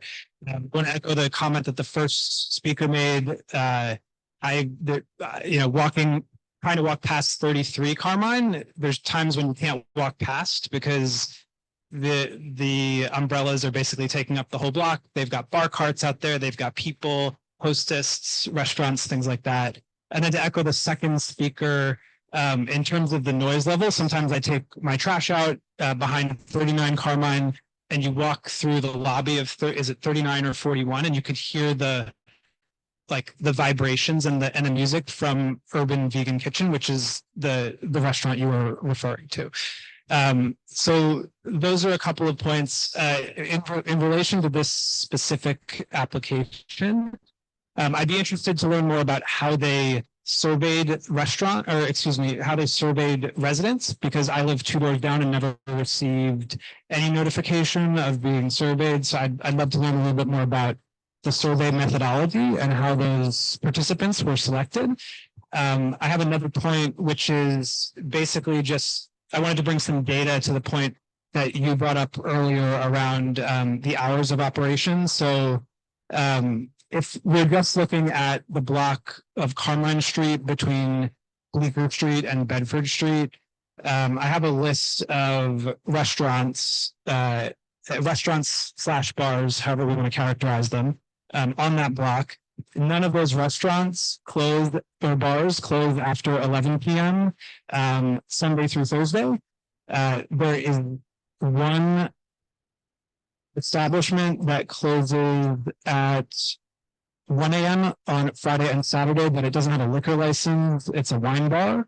And I can't speak to whether it's a new first time applicant or not, but the fact that this is a first time applicant soliciting a liquor license to that late of an hour, and then also to be open later than any other establishment on that block in other times of the week, this doesn't make sense to me. So I'm just trying to bring some hard data to the point here, which, from my perspective, I disagree with the overall idea of the establishment, but in particular, the hours of operation just don't make any sense relative to what else is on the block. And this will, if this proposal were approved, it would just continue to kind of put the block in the direction of other blocks across 6th Avenue, where it's much more bar and party oriented every night of the week.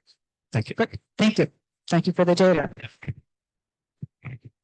Hi, I'm Rebecca Morton, and I'm ground zero to the future creation of this. You have to hold the microphone louder. Slash restaurant. And I echo what you said.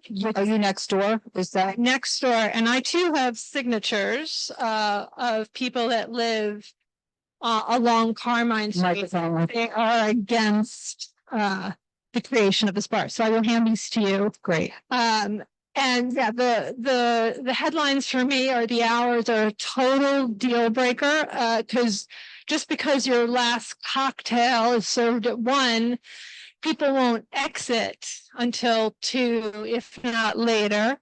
Smoking. And when I run into some of the future owners of this bar, they assure me that they'll just direct smokers across the street. It's a lot of yeses. They want the yes, and then the mechanics of the logistics of what will have to happen. They're just not realistic. They're going to be running their bar. They're not going to be chasing after smokers, revelers. It's just to get the yes, and that creates distrust. I think that's everything. Great. And Rebecca, do you have those electronically or just paper? I only have them paper. That's fine. That's fine. Just. Do you want to say they all 2? Which doesn't have. Okay. Can you take this back and scan it and email it to us? Because obviously this is, you'll need it. If you need it, you'll need it. Yeah, 1, 2, 3, 4. Yeah. Okay, she'll give it back to you. This is. So we could scan it and send it. 2 more people would have signed it. I just ran out of time for Labor Day. Yeah. Either we scan it to her, she scans it to us. So I get it. Yep. Okay. Reynolds also live at 39 Carmine Street. You have to speak louder. My name is Reynolds. I live at 39 Carmine Street. So I would just sort of like to echo what everyone else has said. Did you fill out a speaker card? Yeah, I did fill out one of those. Yeah. So it's pretty much it's too much. That's it. Okay, great.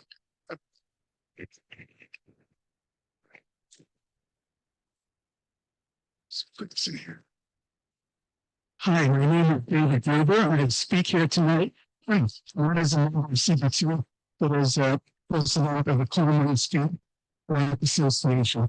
I met with the applicants twice for very long meetings. We explained that this was an unlicensed premise, that we would make happen to have a free license. The position is very clear. We made a decision to reduce the tables and reduce the floors and do this and that.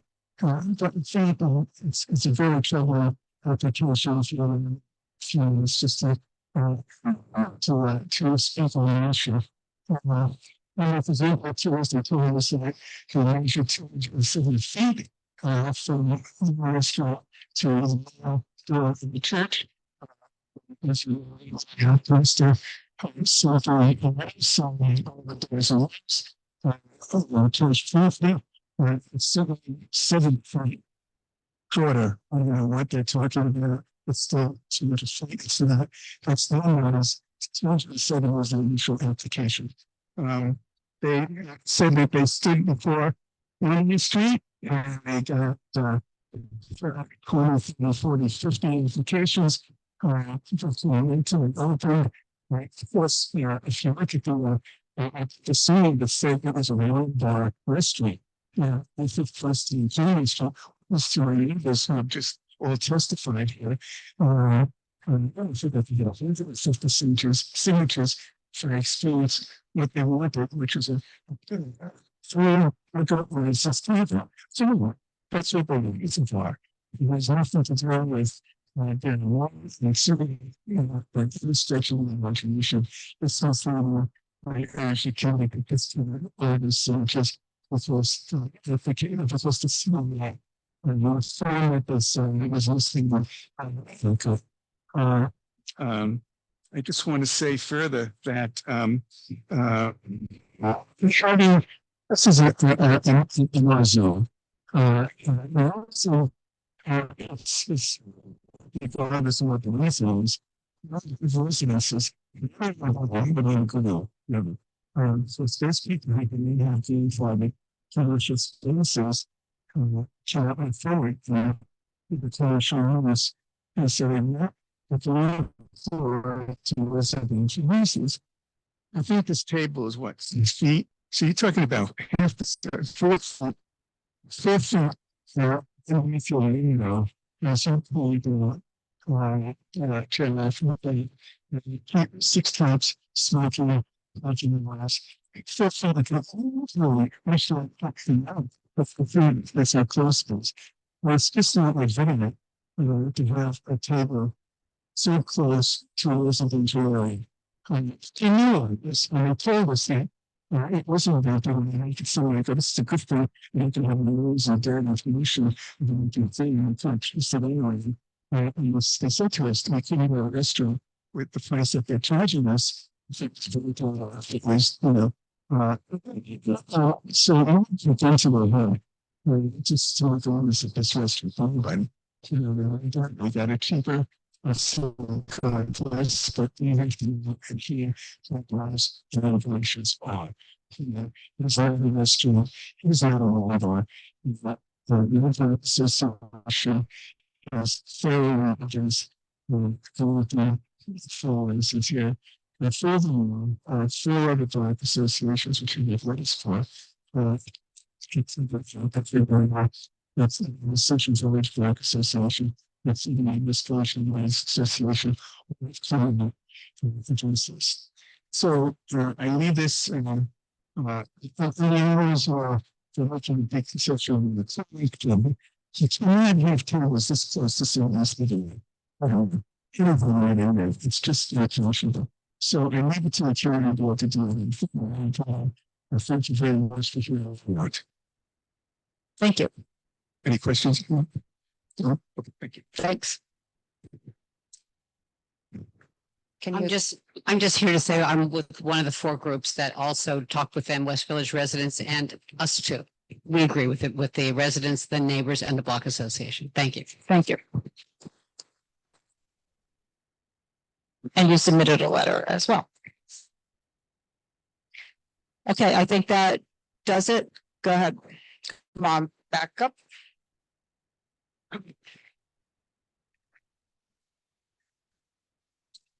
I just have just listening to the community and, so, I think we should clarify. It is only ambient music, so only loud enough to be like very, very in the background. Almost inaudible, really, just like elevator music almost. So that should be clarified as far as noise. And the second question is, I've heard, the majority, it sounds like, are very concerned about the outside, or the noise by the windows. So, and I haven't spoken with them yet, but I will.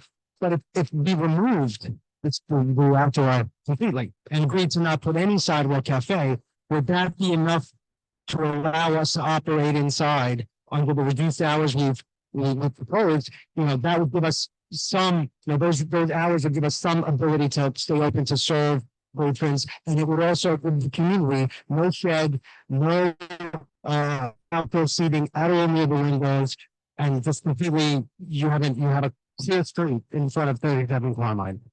I don't know if that's something that the board. I need to know if that's so that when we go to business session and discuss this, I need to know so right you now. can talk to Give me 2 them and you can come back and I'm also going to say is that you heard what everybody said about the hours. I realize you reached them, but if you're going to talk to them, you might as well talk to them about hours too, to see if they have any leeway in the hours. I was just gonna say, I mean, you don't overcome some of the other hurdles here, which is the density of licensed premises in the area, the fact that you're in a residential district. I just had it up a second ago. Let me see if I have it here.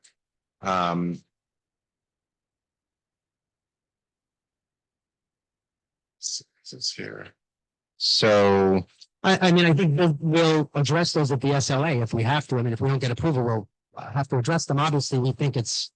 Yeah, I mean, look, it's your guys' money and you're pursuing it. You've got indication from us in the direction. So We want to work with the community. We want to try to, that's why I'm saying if they will agree to go to the sidewalk, I mean, we're trying to address the concerns. We're not trying to bring something to harm the community. We're trying to bring something that we think would be added to the community. We're not a loud establishment, an Irish pub that's going to be blasting the thoughts. And this is meant to be like a beautiful, sophisticated environment that you can get a small bite to eat, a cocktail. That's so. Would you like me to ask? So when I just look, just simply within 750 feet here, there are 94 liquor licenses. I mean, that's everywhere in Manhattan. That's not true. That's not true at all. I mean, there's a lot. I mean, this area is well served. Manhattan Community Board 2, the subdivision in the community, is very well served. The fact that, that you need to choose a space in a residential zoned area when there are plenty of other vacant commercial stores where you have to establish a public interest on this, just it doesn't really rise. I mean, and I think that you've heard that. And, even you have 50 licenses within 500 feet, even though 500 feet is only for the purposes, are there 3 or more? That's the only question. It's not how many are within 500 feet, but even then you have 52. I mean, that's what it is. So Carter, Donna. Would you like to? So is Carter saying that they would be better off if they took the OP off the table? We don't even know if it's illegal because of the church. That they'll figure that out at the SLA. Go ahead. So, ma'am, as far as the abundance of bars and stuff is concerned, as I expressed in the last month's meeting, I too have been a resident of West Village for 18 years. And, one of the reasons me and all my friends who live there, can't speak for everybody, but I am speaking for a lot of people that I know, actually choose West Village because of the vibrancy of those hospitality places where we can just walk down the street and pick a restaurant. Okay. So, We got it. So, that's that. As far as the flexibility, I hope the board recognizes how flexible we are being, and it's still trying to do the right thing.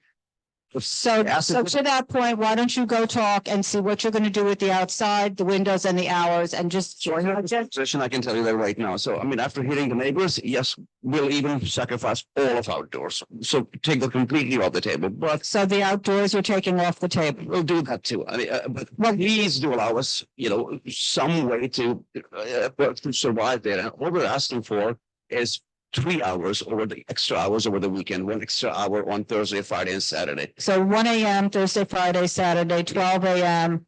All the other days. Sunday to Wednesday. And the windows you're putting in operable windows in there still? Yes, ma'am. Anna, I would be happier with Thursday at midnight. I'm just finding out What even know? Just opposed to it, so. Right, I know, Katie, I'm just trying to find out so we can discuss some business, what their hours are. They heard from everybody. I asked that question. This is what they're saying they want. So. And if it's going to give you a vote, we'll sacrifice that. Here's what, when we go to business session, I just want to know, I don't want to go back and forth now after this with emails or anything, because we're going to discuss this at business. So what I want to know is what your bottom line is to everything. You heard from the community that nobody even wants 12 o'clock. So you just figure out what it is. I need to know what we're discussing. Was just only answering that. So yes, as to Katie's question, yes, we will reduce Thursday to midnight as well. So only Friday, Saturday. 1 extra hour, yeah. Oh, that 1 extra hour. Every other day is midnight. Okay, and the operable windows are still there, and they'll be open until whatever time. And no, we can commit to closing those at 10 o'clock too. Windows. Okay. Yeah. Okay. And remember, that's only summertime, so. Right, and just I'm trying to, okay, That's it. I mean, if you're gonna put in operable windows, I would probably make everybody happier if those windows weren't open at all. I'm just saying that, so. Got it. Okay, thank you. Okay. The next application is going to be MCD Hospitality doing business as Baratin, 26 Greenwich. If you could come on.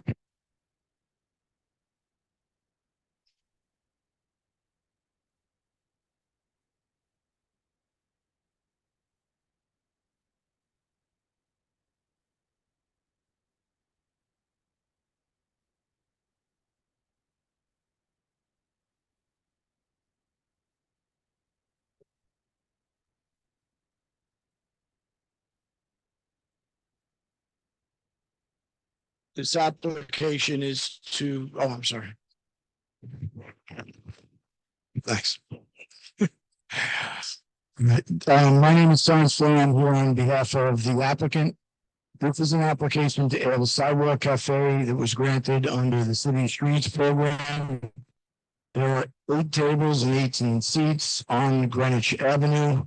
This business has been open for 10 years. There has been no problem with this location whatsoever. My client is here now to correct. We originally stipulated that we would not have a Sidewalk Cafe, but then it was granted with COVID. They operated all through COVID. They had no problem with the location. And we're here to answer any questions that you may have with regard to the application. The form submitted says 6 of 20. We sent another one over. That's not what, okay, so that's the only change? That's the only change, yeah. So it's 8 and what? 8 and 18. Okay, thank you. And that was so we're going to be able to keep the 8-foot space after that. So they'll have that space. 8 tables and 18 seats. Did I not print out? It's the agenda. This changed. Right. Wait. So you have an even different note. Well, I have, wait, this may not be. No, it's 8 and 18. 8 and 18 is what we have. Yep. It's just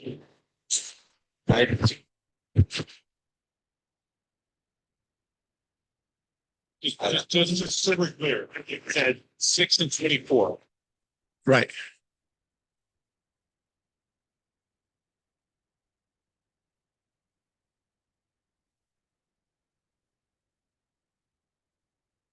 Right, we changed to 8 and 18. We filed with the office, yes.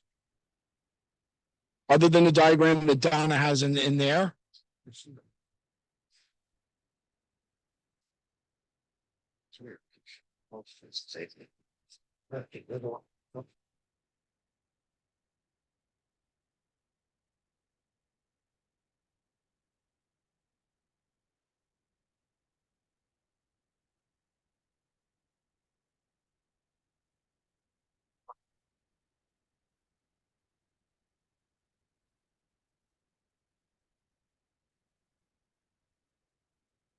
There are two tops and it's 8 tables. It's 16 seats, not 18 seats.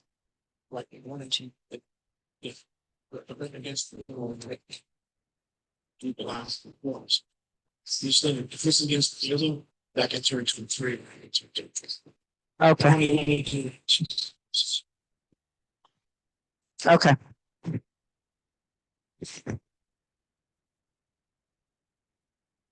All right.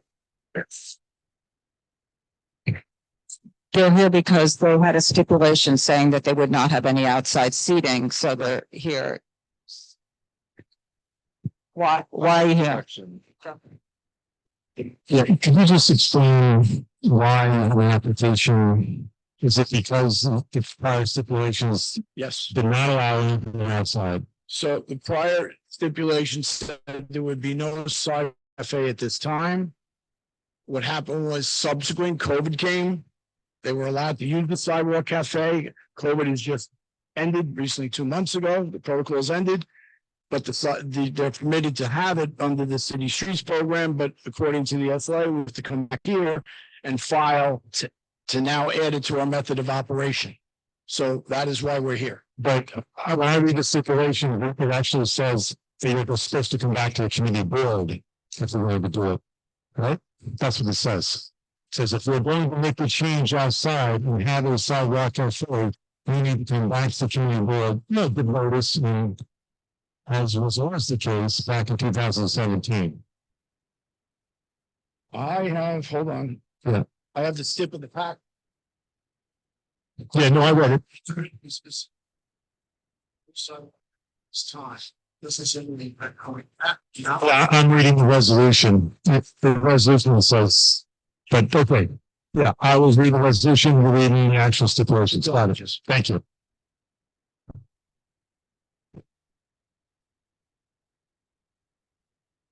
Okay, so I think. And what time does the outside close? 11 p.m.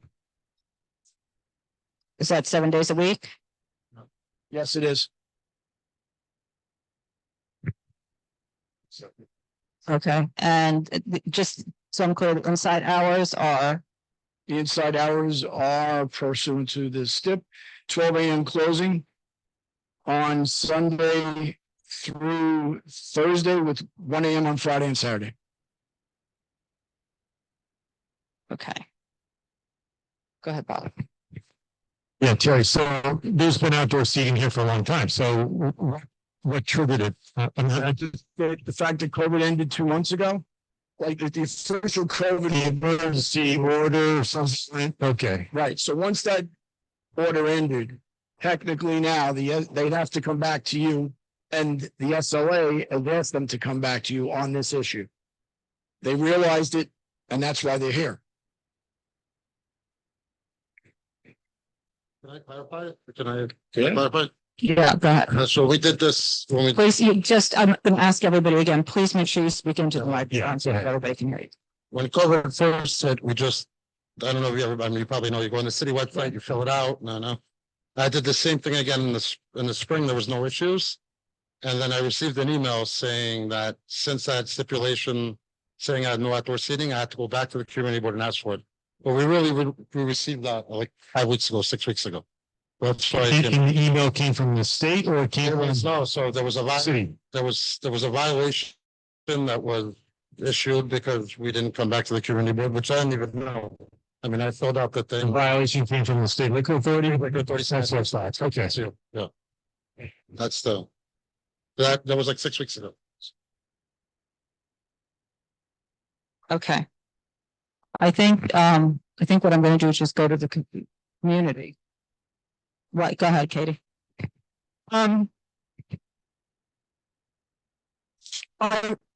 I cannot understand the Sidewalk Cafe rendering. You need an architect's drawing.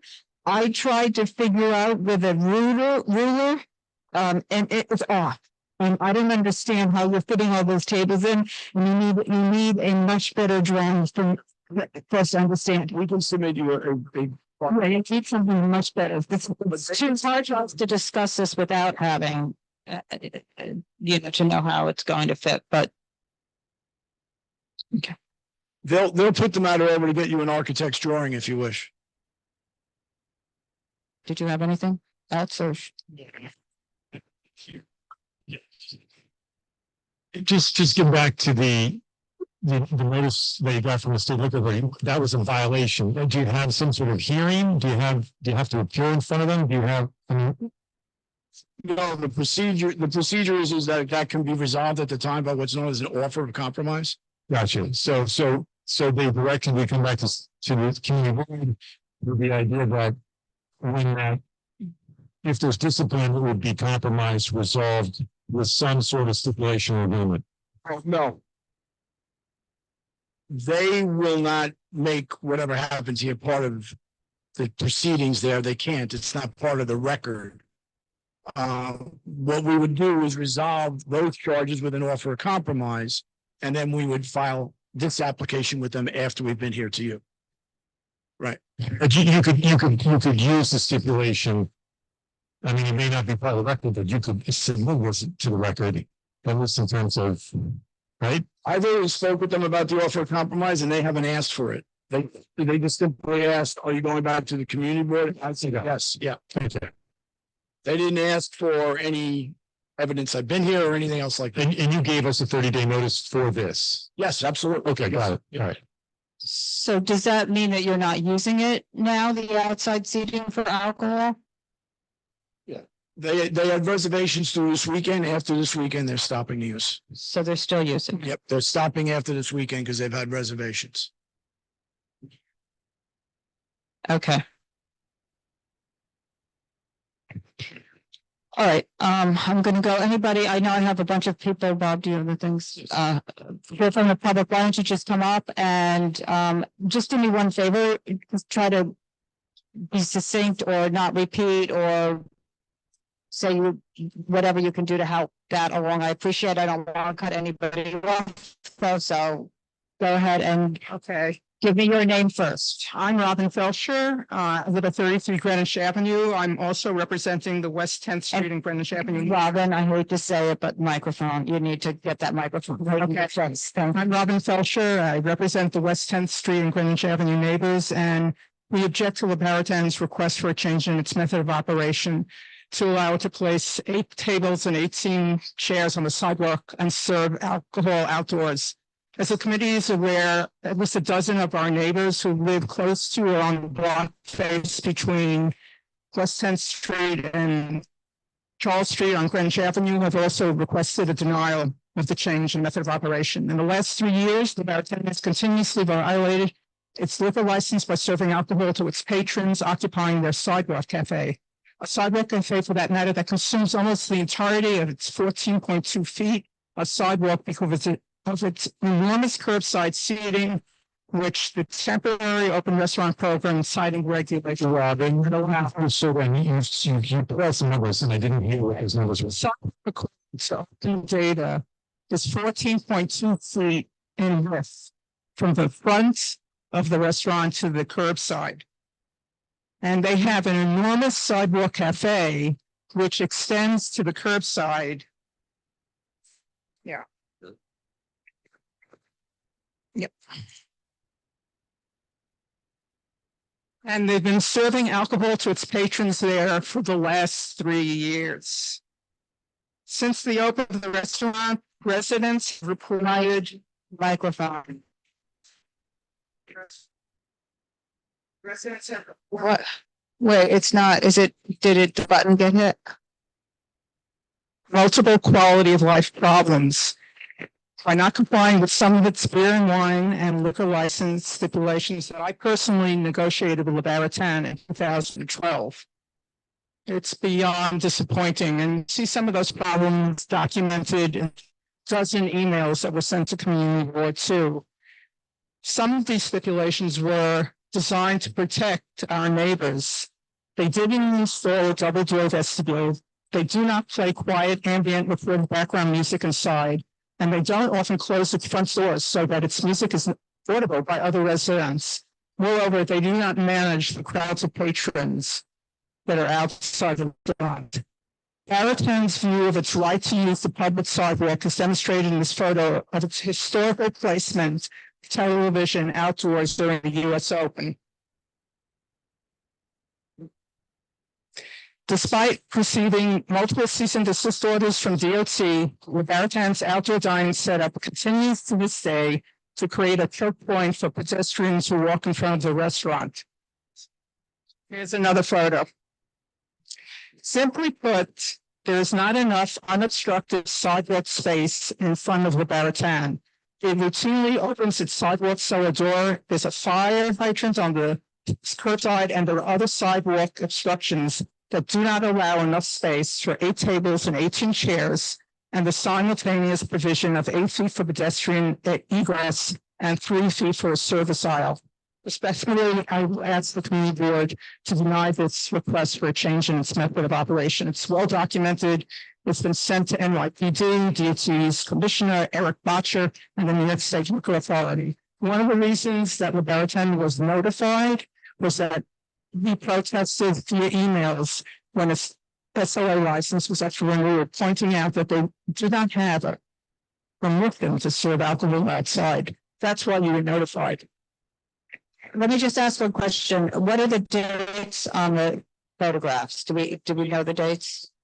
That's from say 4 years ago. Okay. Yeah, it's 4 years ago. It's not the current US Open now.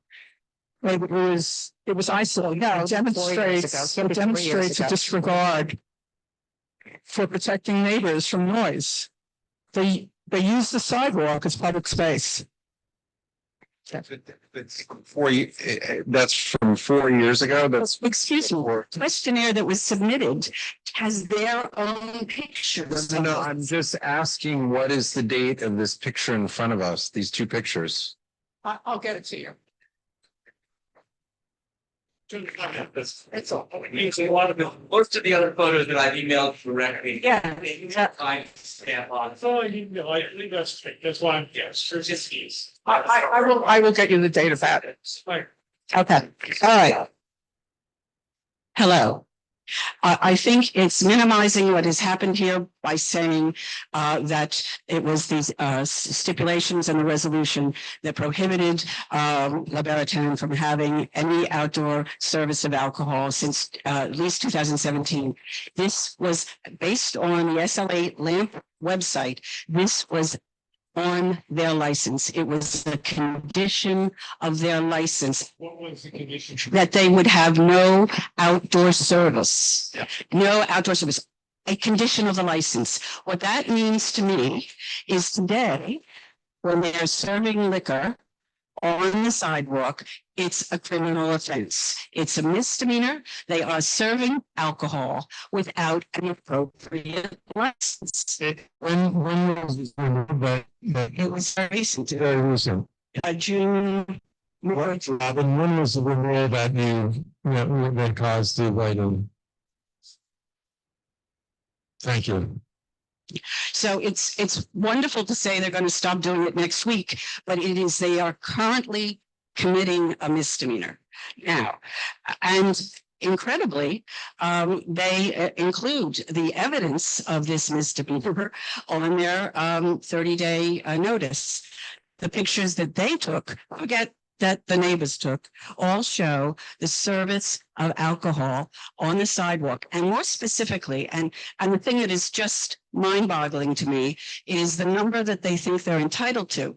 Their answer, as I understand it, is they don't have to go to the SLA. It's not the SLA that determines whether or not they have the right to serve alcohol someplace. It's somehow if they got a temporary open restaurants license from the city of New York. And I know they have able counsel, and I know Mr. Flynn knows that the only entity that can grant them the right to serve alcohol outdoors is the SLA.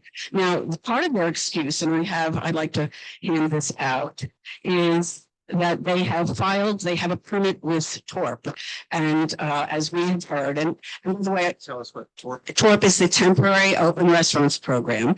And it is a judge, a New York State Supreme Court judge who has ruled put in the I believe ruled that it's illegal, the program. There is currently no program. But what I am showing you today, this is their excuse for this incredible service of alcohol on the curb. They say it's because they got a permit from TORP, and it appears they have some sort of permit. Now you'll note this is the citing guidelines from the temporary program, and one of the most interesting things is it says, okay, I need better glasses, that under no circumstances under TORP may you have tables and chairs on the curb, which they proudly show you that they do. Okay, now then the lack of the disingenuousness of their requests for an alteration, I think is encapsulated by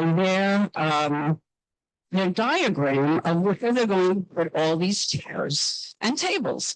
And I'm just going to pass this around. This is from their questionnaire. Okay, but I have marked it up, if I may. And this is a little hard to follow. So that's why I wanted you to see how simple they made it, how they're going to have however many chairs, 18 tables. Now, if you would look at, I took their diagram and I did my best using their scale. And they maintain that the distance from the building to the before the curb is 16 feet. The official New York City records say it's 14.2. By the way, Zola says that the width of the building is 23 feet. But if you look at what they have sent you, they knew that the scale was off. And they were giving you a diagram that made it look like the available sidewalk was dramatically bigger.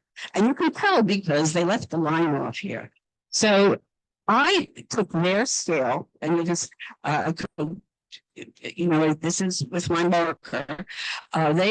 If you take look at the sidewalk, they say it's 16 feet. Okay, I came up with a scale for that, even though it's not 16 feet. And then I measured 23 feet width. And that's what this line is. This line is 23 feet using their scale. And the width is the actual 14.2 feet. Okay, so they're telling you, they're showing you a completely unsubstantiated diagram, not based on even their larger measurements, where they can get 6 tables in now. Oh, and what have they forgotten? Well, there's the 8-foot pedestrian pathway, which is required under TORP, the temporary program. And is my information, any discussion of a future New York City program requires the 8-foot passenger pathway. And every version, even the most liberal prohibits, as you can understand why, tables along the curb. Now, on top of which, they have many of them, and you can look at their very hard pictures, as they were so helpful to that they have a hydrant and stanchions. And I have estimated, based on my measuring height, that it's 4 feet by 4 feet. So they on here, they have no ability to go up. And then they have a door to Baratin here, and the door to the residence above. And of course, they cannot serve there. All right. And thank you very much.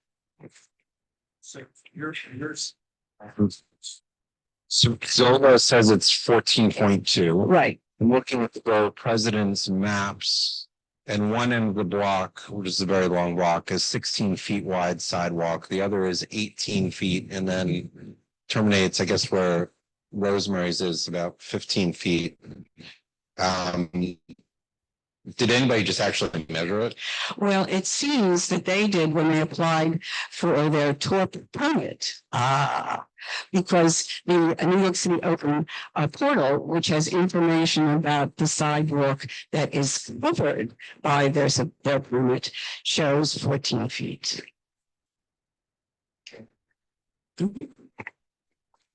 Katie, go ahead. Is someone going to talk about the fire escape? I'm willing to talk about the fire escape, but before I do that, very briefly, thank you. Let me just inform the committee that the picture of the US Open was taken on September 8th, 2020. As far as the fire escape, there's a fire escape above the awning, which protrudes under it. And a complaint was filed with the fire department, which is, pending status. So if that fire escape was needed and had to be descended, it would find its way into the awning. Okay. My name is Mark Clark. I live at 10 Patchen Place. I'm around the corner from the Baratin, and my bedroom looks into their back. The Baratin is well known to you, the committee, to the neighbors, to the city council, to the 6th precinct, and to the operators at 311 who have received multiple complaints over the year, quite contradicting the claim that they've had no problem. They are a well-known bad actor. They are indifferent to rules and regulations which they feel don't apply to them. You've seen in your own photos and our photos that the 8-feet passageway that we require to move as pedestrians back and forth has been taken over as public space. There is simply no space for them to put these tables. I think their gross indifference to the safety, not only of the neighborhood, but of their own patrons is best illustrated in this date and timestamp photo. I'd like to show you an email from August 31st at 5:20 p.m. showing the basement door being used as a platform for seats with half of it open. Would you sit at that seat inches away from an opening, risking your life and neck to fall in? If they're that indifferent to their own paying customers, how indifferent must they be to the rest of the neighborhood? We call on you to deny this permit and to take back for the public the sidewalk that we have for pedestrians and to remove all the seats that are illegally there now. Thank you. Hi, my name is Lori Kleiman and I live at 33 Greenwich, which is directly across the street from the Baratin, and I can keep my windows open when there are people dining on the street when it's nice weather. They're part of the ambient noise that comes through on Greenwich Avenue. So I realize listening to everybody here that there's a real difficulty in having a residential block being taken over by outside dining. And I think that's the biggest issue. Also, the other issue is basically you can't walk down the street on that side of Greenwich Avenue. You have to walk around or you have to walk on the other side of the street. There's just no room. And all the regulations that I ever understood, even during the emergency dining regulations, was that they couldn't have tables on curbside. And the tables have been curbside. And no matter what we've said, and no matter how we've said it, they have never removed their curbside tables. So it's a matter of noise, it's a matter of egress, and it's a matter of being in a residential neighborhood. So the rest of everything else everybody said, I did up. Thank you. Dear, I'm just going to say it again because of the lack of oversight from the city. This is a clear example. I'm again saying no to any open sidewalk cafe permit. They don't have any regulations. This is just a clear example of what I mentioned before. Got it. Okay, I think that is everybody for this application. Go ahead. Thanks. Hello. Yep. Real nice share, member C2, but I'm just here speaking in personal capacity. I just want to share briefly my experience with this restaurant over the years. So I used to live at 31 West 10th. So between 5th and 6th. During COVID, this was a restaurant that stayed open the entire time. We'll open an outdoor patio and a temporary open restaurants program. It did serve as a place for the community to gather during COVID. I know many members of the community living in the surrounding blocks went there frequently. It was a place that served the community throughout the pandemic and never really shut down. It was always there. I understand now that the pandemic's over. We're coming out of the temporary open restaurants program. I think there's probably some compromise that should be made here. But I did just want to state that I do believe this is a restaurant that has served the community and there are members that support it. Again, I'd like to think reasonable people can try to come up with a solution here.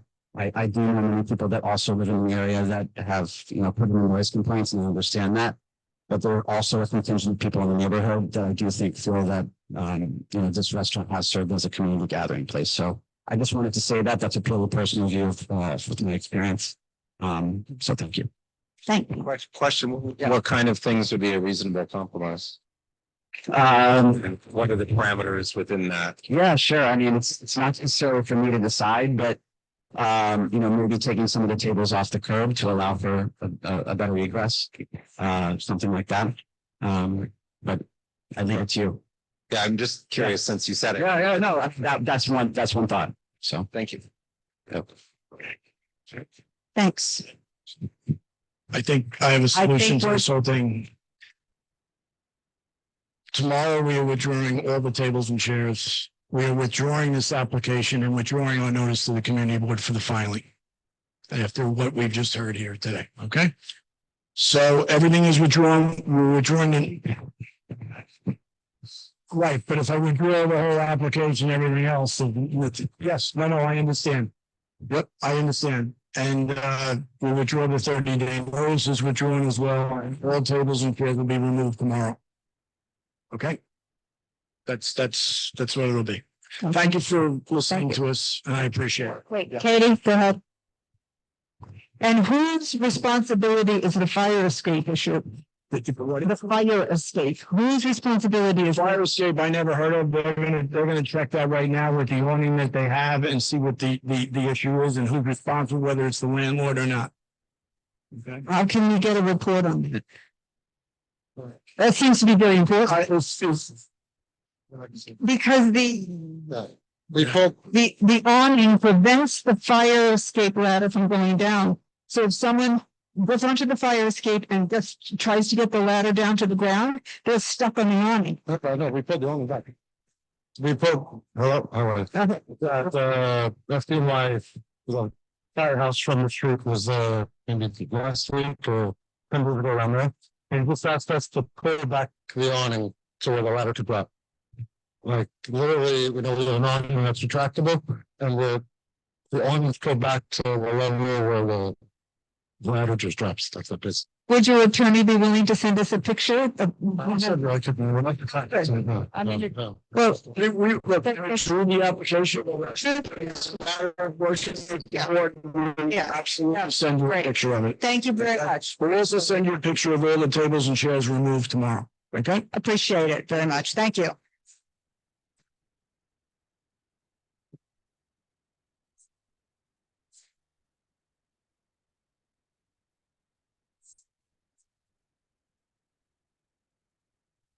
Okay, so the next one is People's NYC LLC. Here's two for that one.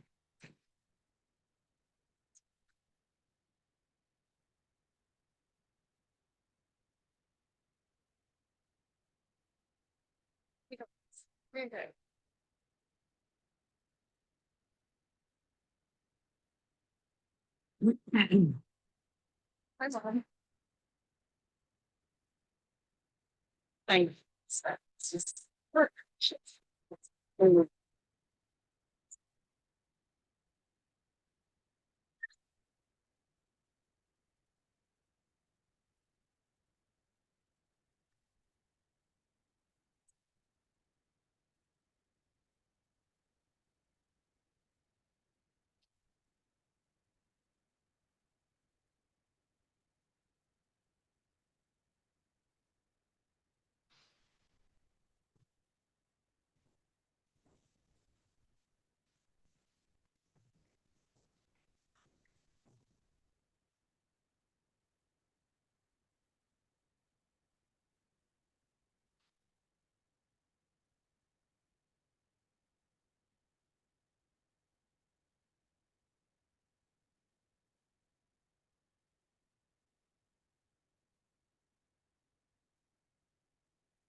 Okay, great. Okay, thanks, everyone.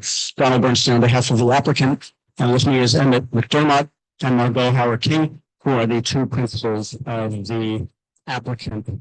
This is going to be a sophisticated cocktail lounge on the ground floor of the building of 113 West 13th Street. The space was occupied and operated as Spain for, as far as we can tell, probably about 40 years, probably or possibly earlier. The SLA records actually dated back to the 1950s. Let me just stop you for 1 second.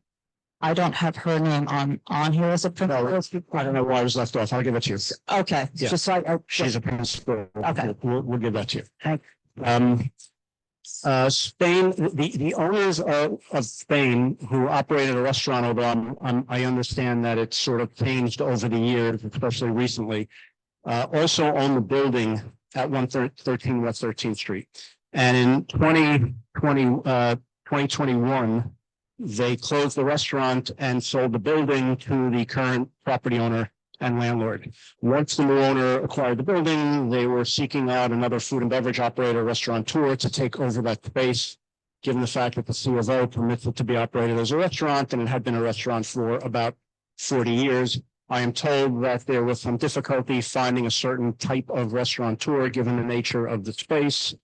I'm told that another operator on the block actually turned down the space, but it was actively marketed, and Emmett and Margot were lucky enough to find the space, and their plan is to open up this sophisticated cocktail lounge. Because of the fact that it has been continually licensed, as the SLA interprets that, since prior to December of 1993, our position is that this is grandfathered under the 500-foot rule, and that the 500-foot rule does not apply. A number of months ago, the SLA issued a ruling grandfathering space that was vacant for about 2 years and 2 months, which is about the same as the amount of time this space has been vacant. So we are confident that this will not be deemed a 500-foot rule matter. The licensed space will be on the ground floor. It is approximately 2,700 square feet. There will be 17 tables with 40 seats. There will be 2 customer bars with a total of 21 seats. So the total seating indoors will be 61 patrons. There is a small area in front of the premises that is within the property line. It is not a municipal space, and the plan there is to put in 2 tables with 4 seats, right? 2 tables with 4 seats.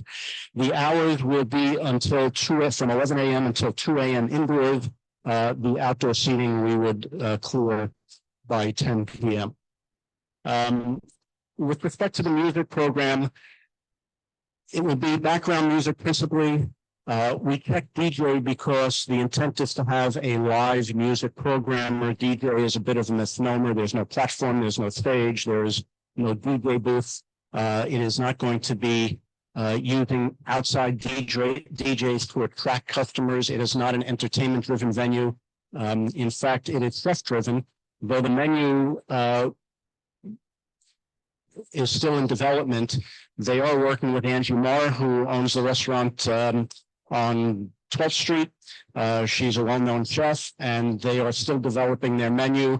We provided to you a very rough light menu for starters, but is going to be developed, and Emma can speak to some new items that they're working with Angie to add to that. In terms of the music program, I want to just come back to that. So Emmett and Margot retained Alan Firestein of Acoustalog to do a sound report, and not really to be able to give you something to convince you that you should approve this. More important for them, because this is an old, somewhat dilapidated building, to find out what they have to do to protect themselves and protect their neighbors. Alan Firestein did an extensive study. You've got his report, and he made a number of recommendations. And I know Emmett and Margot have committed to working with Al Firestein to implement those recommendations. They're going to be putting a lot of money into soundproofing. So back to the music. Again, the intent is just to have, instead of a curated music planned earlier in the evening or the day before, they want to have someone live who can select the music at the time. It is going to be tied into their existing sound system, which will have a limiter and will be designed with Alan Firestein's recommendations. The sound when there is a live music programmer is not going to be any louder than when there's background recorded music. The limiter will apply to both. Nobody's coming in, bringing in their own equipment. That is not what they are going to do. So no one will know the difference whether there's a DJ or background music. It just gives us an opportunity to select music depending on the crowd, depending on the mood, and there's some advantage to doing that.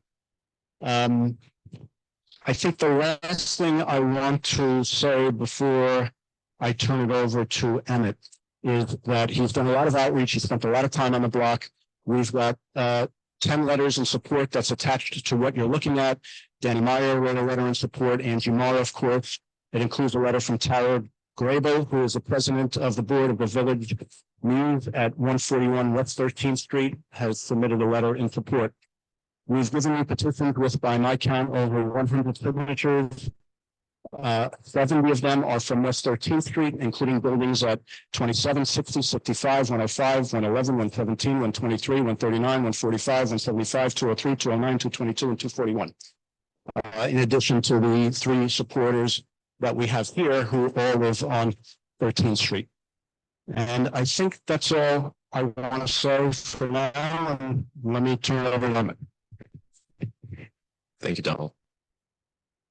I've just prepared a few introductory remarks and probably cover some of the same ground. But hello, my name is Emmett McDermott. I'm here with my business partner, Margo, with proprietors behind a proposed establishment called People's at 113 West 13th Street, formerly restaurant. I'd like to thank you for the petition of a liquor license in this amazing neighborhood. I grew up in New York myself, and it's always been a dream of mine to open a local establishment of my own. So it's been an honor to be here. Thank you. People's is proposing to be a cozy neighborhood lounge, serving cocktails and small plates in an upscale townhouse setting. We are inspired by the bohemian history of Greenwich Village and the rich culture of the arts that continues to sustain this bohemian spirit.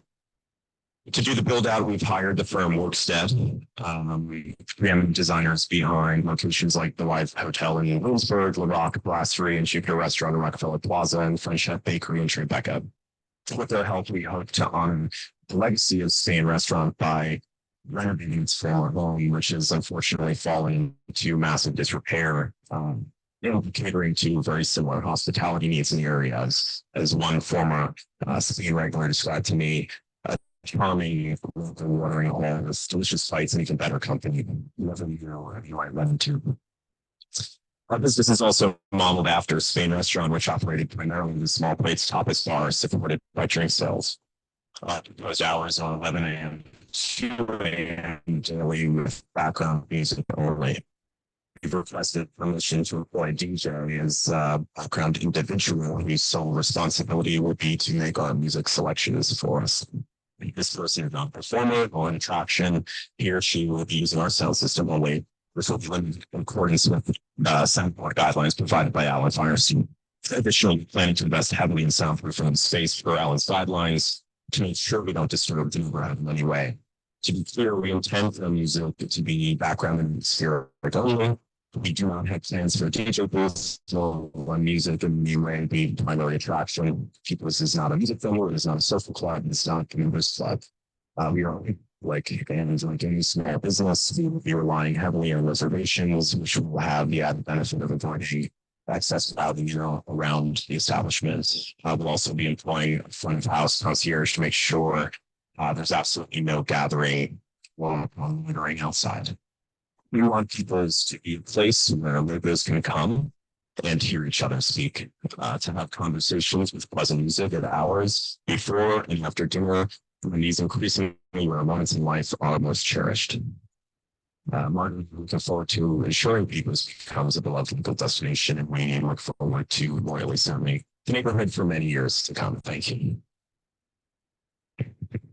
Can I just ask, what is your background in restaurant, hospitality?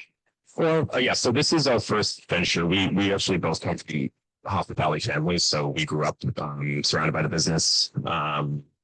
But this is our first venture. Okay. Yeah. our advisors are actually steeped in the industry. Okay. Margot's trying. Hello. You got an English accent now, which is always fun. Yeah, just build on that slightly. So I've worked in restaurants since I was. Margot, 1 second. Just what's your last name? Howard King.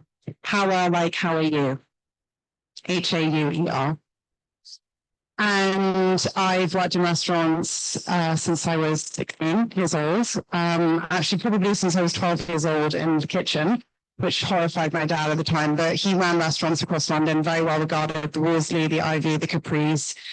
He is the person who introduced me to people like Jonathan Waxman, like Jennifer, like Danny Meyer in the city as I moved here as a half American and sort of continued to pursue those interests.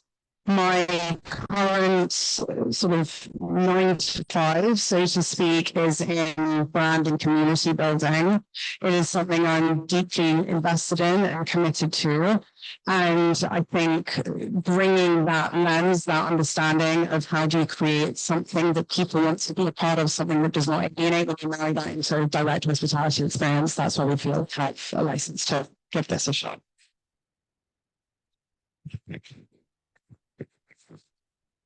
I think I'm going to go to the public first, and then we'll go through our questions just to. So if anybody who is here from the public to speak on it, if you can just come up, say your name and, hi, Jana Harosh. I live at 65 West 13th.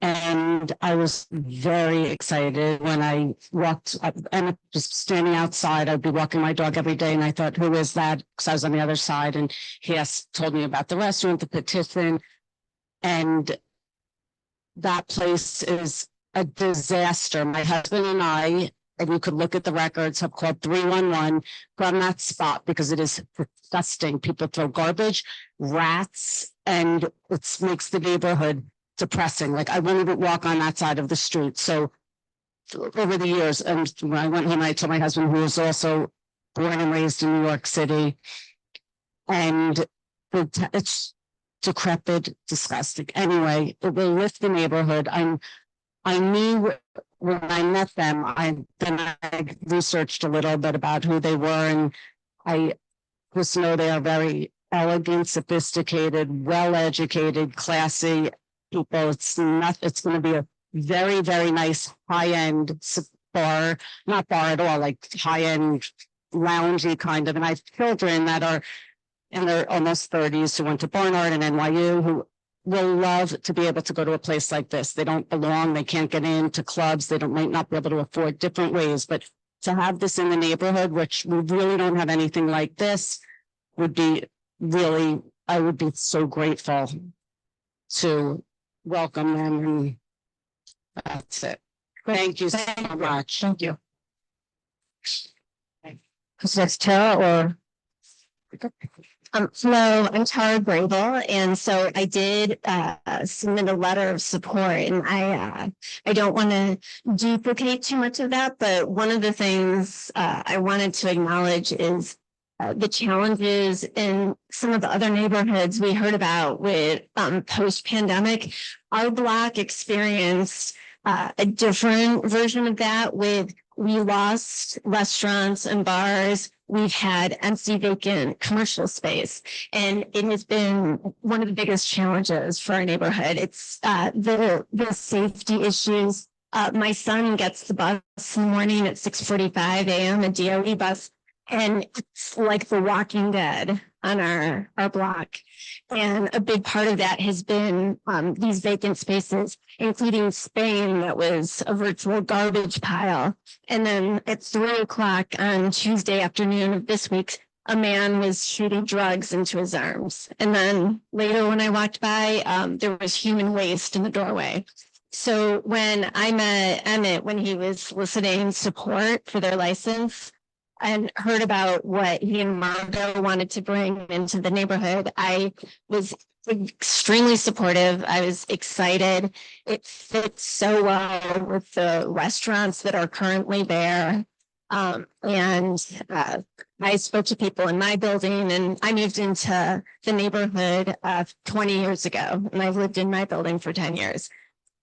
So there's a lot of support. I came tonight because there were emails that were sent to our Block Association alleging that Margot and Emma were trying to pull one over and open a members only club, and that there would be noise and music and chaos. And so I wanted to make sure that I came tonight to express the opinion of not just my own personal opinion, but a lot of my neighbors. I welcome that people might have a different view about a club lounge being open till 2 a.m. But I think that effort with soundproofing and the care and thought that's gone into the design, that this will be a welcome addition. Thank you. Okay. Caldwell? Hi, my name is Caldwell Harden. I live at 128 West 13th Street, and I lived there for the past 3 years. While I've lived there, the Spain restaurant's been empty. Similar to the remarks made earlier, it's now just a trash pile. And I frankly at night don't feel safe walking past that side of the street. I worked in the restaurant and bar business for 6 years, and I heard about their concept. I thought it would be a really great set to the block and would really welcome their presence. I think it would be really welcome to the types of restaurants we have and provide a really nice atmosphere with people. Thank you. Okay. I think that's it. Yeah.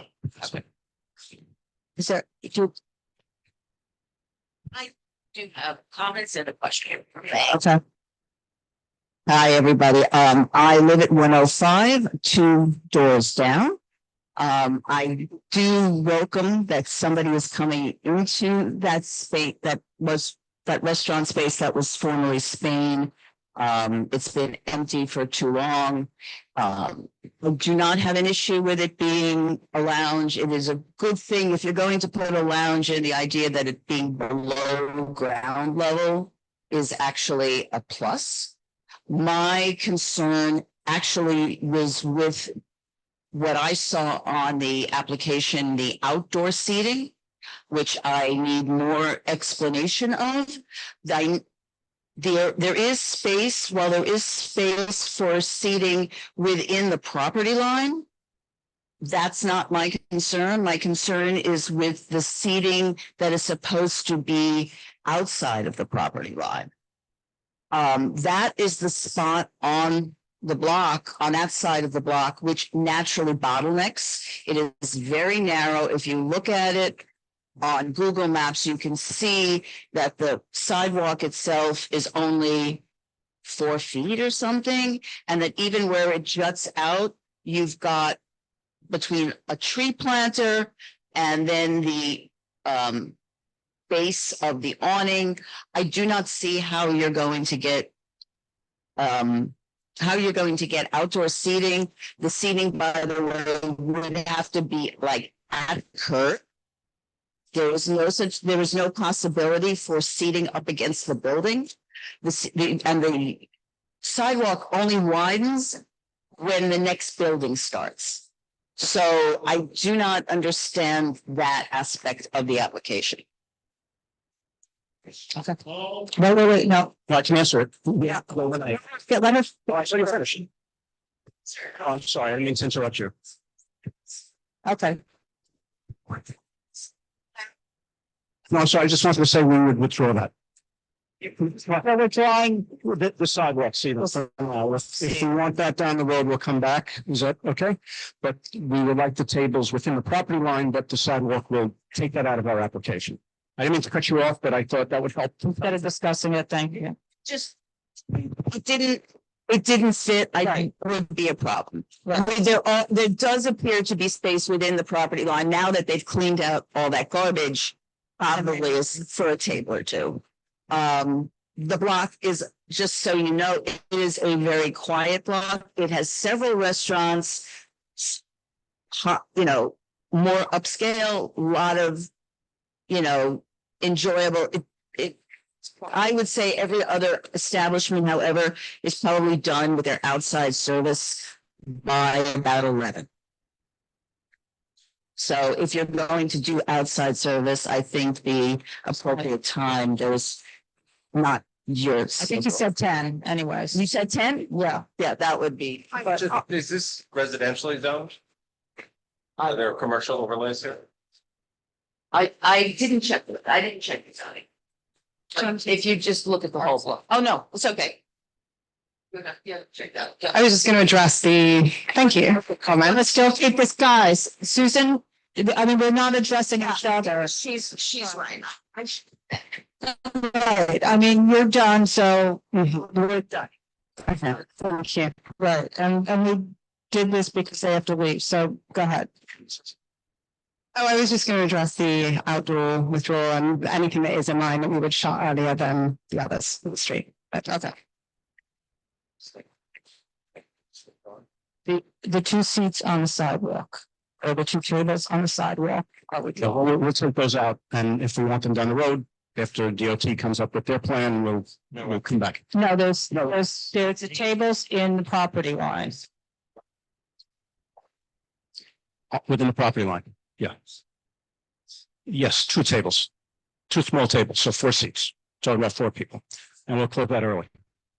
4 seats, yeah. Angie Mark, if you're prominently in another application that you represented, is she still involved in that? No. So I notified the board she was out of that. Okay, and so is she gonna stay involved or just, I mean, I don't know. The other matter? Well, I don't know. I'm just. No, that other application was the old, what was that place? Ken Friedman's place. Spotted Pig. So she was going to work with Madam Bromchek. When we came to you with her, she was going to do that, and then they terminated their relationship. I notified the community board office, and I sent information about that of the new chef. You did? Absolutely. Okay. I know that was an important. It part was of the the public presentation. interest statement, Don. No, I'm did. just, I this is, it's absolutely a did. separate conversation, Yes. it's not, yeah. But I could forward that to you if you remind me. I would appreciate that, because I But don't. yes, I mean, you can talk about your relationship with Angie, but she's Okay. not working on that one. She does have her own place and she'll be assisting. It seems to me, I mean, this place is, the building was sold, so Spain Restaurant has been closed for some time and doesn't, yeah, I mean, it doesn't comport with the liquor authority's guidance as far as being, not subject to the 500-foot rule, because there. Guidance says we have to go with the board for that. That's what it says. What's that? The guidance says we had to go. And then would you, I think the authority reviewed another case at not yesterday's meeting, but the previous meeting, place that wasn't subject to the 500-foot rule, and they imposed conditions on it, closing at midnight and 1 a.m. on Baxter Street. Would you guys consider reducing your hours here to be consistent with what Spain Restaurant had, which was closing at 7 days? I think the preference would be to have 2 a.m. on weekends. Closing at 1 Sunday through Wednesday is probably we can close 1 Sunday through Thursday. I think, what's the other restaurant? House, the restaurant down closes at 11. The new restaurant closes at 11. So the other building in the street closes at 12. Alice's, you can have they'll take you in at 10:45. They'll close at 11. It closes at 11.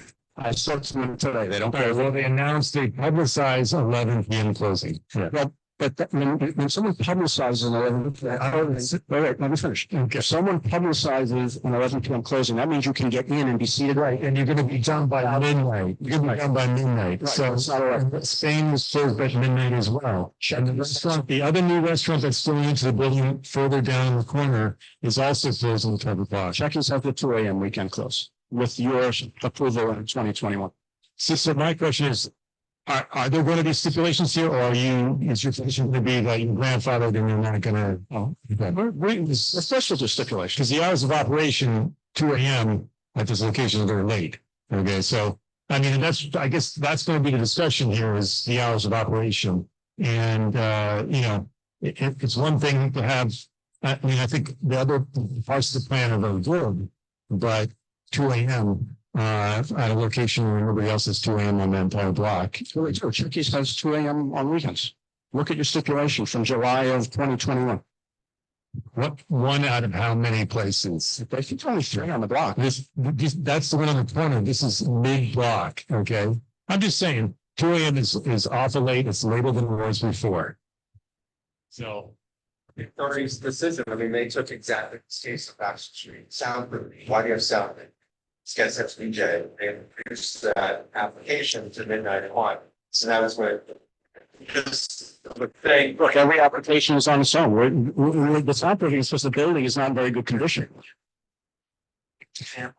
Wouldn't be subject to a case for was, which was for both of us surprising, right? You know, that conditions such as that were put on. But in this particular case, there are a significant number of licenses in the area. This is residentially zoned, the appropriate place for late night activities, stop elements, et cetera, so the avenues. And if you look right, at the land map, even the land map illustrates that. So what we're trying to find is more of a balance in this, because we can't keep taking late night operation and putting them into the residentially zoned areas, and they properly belong on avenues. And this saturation issue, which Chair Pan has also addressed to us, that she recognizes as a huge issue, specifically in our community, you know, to the point that it's changing the nature of our community.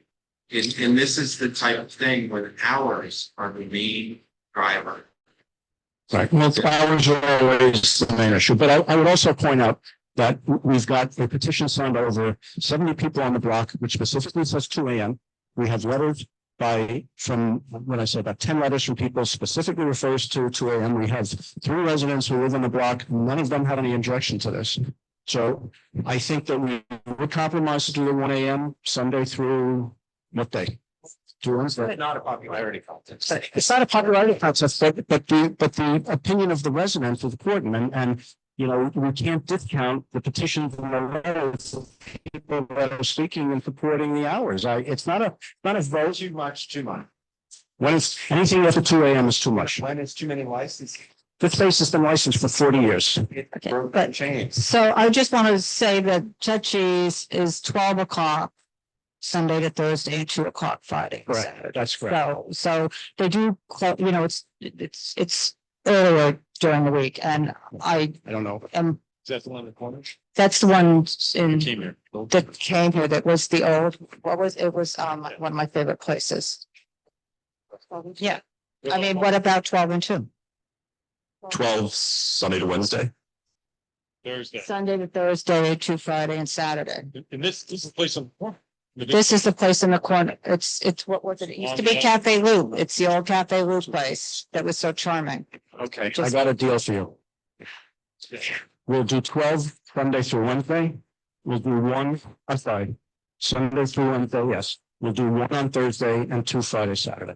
So that's the cocktail revolution in New York City and close to midnight. So I'm sure I can give you cocktail hours that close at 4. That's not going to get us anywhere. I'm telling you what my clients want to do. You know, they're going at 12 now, Sunday through Wednesday, 1 on Thursday. I hope you'll support that. I didn't read the full. DJ. I didn't read the full acoustic, but I did read quite a bit of it. So you're going to follow. Yes. Because he has a lot in there that needs to be done. I mean, it's a. And I spoke to Emmett and Margot about that, and they take that very seriously. They're going to complain. That glass area, because there's a whole dug. It's going to be brand new. Well, we don't know if it's going to be new or. But well. Yeah. Yes. That is being dealt with. We want to protect. Why does that need to be done? Because it's. I mean, sure, it was an abundance of caution. No, why does it need to be soundproof to that extent? I mean, the building is old, we really want to preserve the character of the block. I mean, so it's really through an abundance of caution. Okay. So then will you do a sound test, then have Al, one of the things would be to have Al come back and test it once it's all done to make sure that there is no issue with that. Okay, Katie, are you? Okay, all right, let's go. Okay, Donald, what is different about the second questionnaire that we received? I got an edited questionnaire. Would they? Probably, yeah, so we were on the agenda last month, so we submitted a questionnaire, and then this month we probably sent in the same questionnaire, it's the same thing. Oh, okay, so that's right. And are you bricking up the rear window? I heard me, okay. I still would like that Thursday. I like a little earlier closing on Thursday, so just so that you know, I'm not satisfied here. But, and what is the average check going to be? I didn't see any prices. We're hoping to average about $60. $60. Yeah. Less 59, I think, in our model. Yeah, and I did read that recommendation about the glass roof, and I'm glad that you're taking care of that. And is anybody living upstairs, or is the building is totally? Oh, that would be very nice. Then you will like earlier closing on Thursday. Thank you. So then I'm coming back with the tables on the outside. How are you serving the tables on the outside? Do you really need the tables on the outside? What's the purpose of the tables on the outside when you have all that on the inside and it's a big space and it's only 2 tables, and you know what I'm saying? Yeah, we don't really anticipate it being a central part. I think it's more just. It can't be. It's certainly not. No. It's I bring this up because you heard everything about all the outdoor seating, right? And this is a residential neighborhood. So it's a fully residential neighborhood. There was a menu box, I believe Spain had out there with their menu and stuff. That gives a presence to the street. Is there? That space is better utilized for people smoking, people waiting to get in. All the other accessories. Yeah, that's not going to be allowed. There's no gathering outside, especially after 10 o'clock. Well, my point is, it naturally happens. And when you have it within your space and you put some people outside, that is the magnet for the problem. Can you see this? I actually think you're better off having 4 people sitting there than having it empty and having people able to go out there and stand out there, and then we have to just what? But I don't think there's gonna be a whole lot of rooms. Even if it's about, that's what happens. The point is, this is the impact. You're expanding a non-conforming use, which is the business use in the residential district. You're putting it outside. That wasn't allowed before. Period. I don't know, but I have a CRO that says it could be used as a restaurant, so that's absolutely right. What's that? The CRO permits the space to be used as a restaurant. Yeah. I'm just saying, that's not, it's not. I think it would be better to have, I think it would be better to have the 2 tables there and avoid people congregating or standing there, but. Yeah, I mean, either way, we're going to ensure no one's congregating after 10 o'clock. It's just going to be simple table service. You have a bar with the DJ, switch it over. In a red light. Technically, yes, but again, like the sound system is limited by the soundproofing, or this is not going to be right. Putting in a DJ thing bar. I mean, that's what it is.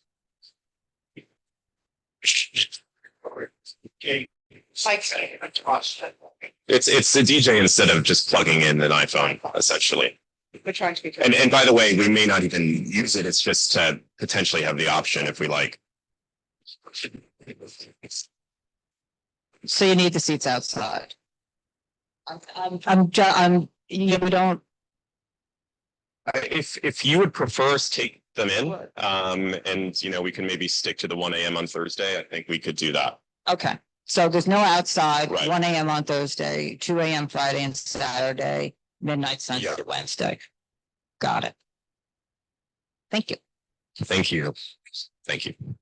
I don't know if we're done. I'm not sure we're done. Is that it? I think that's it. But Just so you also mentioned that someone in the front, concierge, and what days are you going to have somebody there? Okay, thank you. All done? That's it. Thank you. Thank you.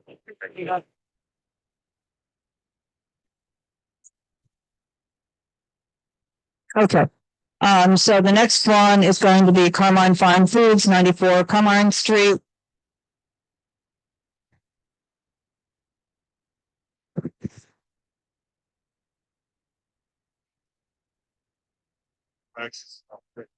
Thank you.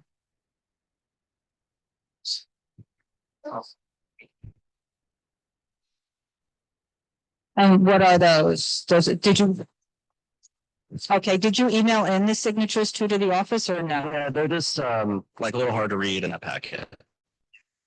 That's fine. Okay, so they have them electronically on file. Okay, that's what I wanted to make sure of.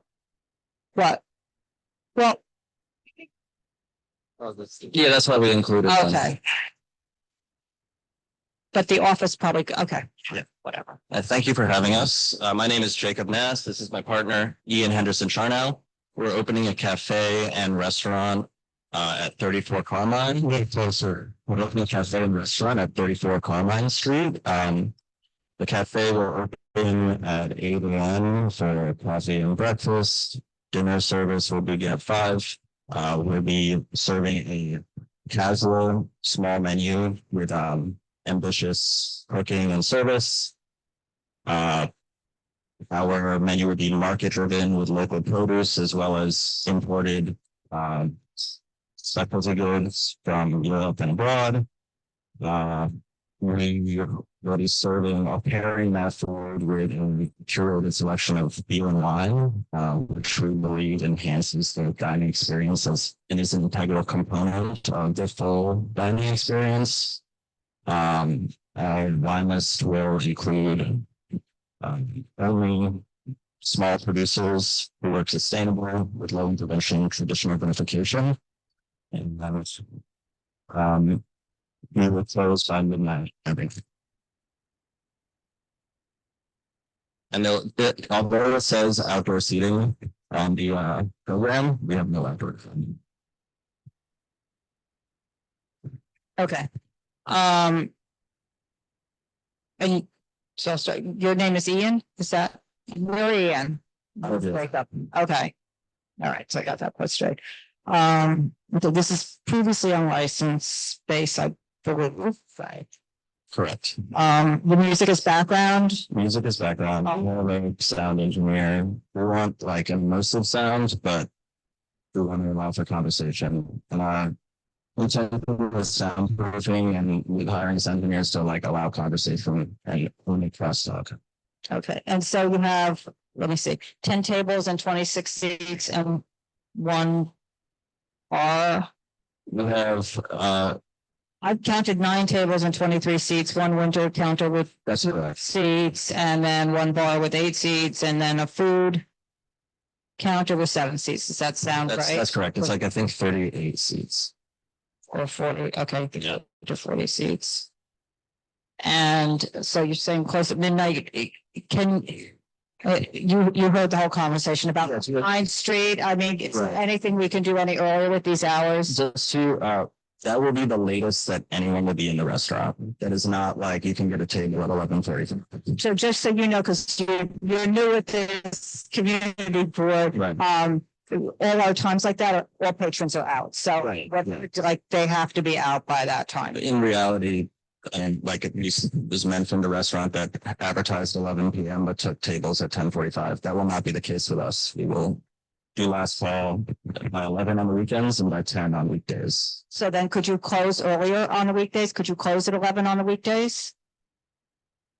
We could close on weekdays. The reason we would like the extra flexibility is for like potential private events, of which we do not expect a lot, but on occasion. So how many private events? I think we have the 10 to 20 annually is the range. Again, it's not like a central part of our business plan or anything like that. I just anticipate, birthdays and kind of being a small space like buyouts, people may want to stay a little bit later. So could you do Sunday to Thursday, and I'll see what anybody else says to this, but Sunday to Thursday, 11 PM, and Friday and Saturday midnight, with the exception of not more than 15 private events. The private events could be open until midnight. Is that like a stipulation that can be written into the? Yeah. Yeah, we're fine with that.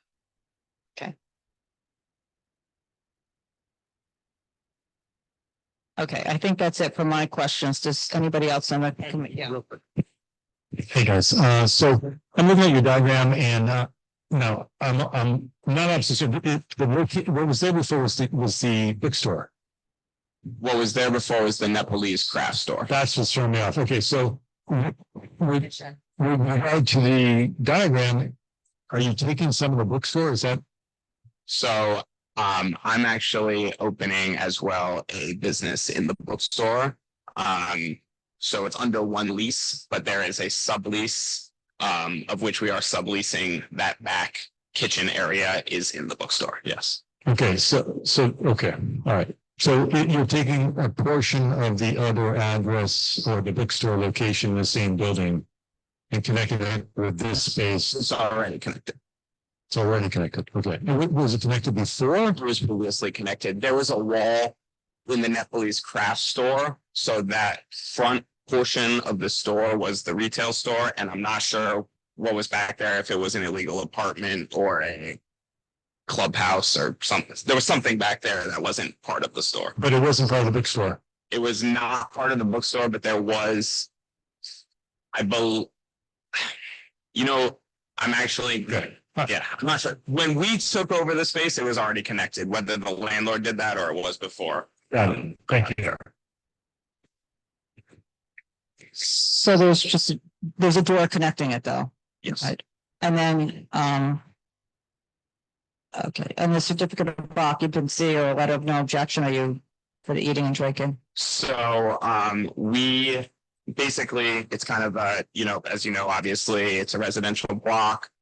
We filed Alt 2, primary Alt 2, which was approved by the DOB for commercial use, and we ran into this problem or this question with them. We showed I think we showed all the way back to 1938 in their archives that it was a commercial space, and they approved us for commercial use. So we are grandfathered in, is what I've been explained.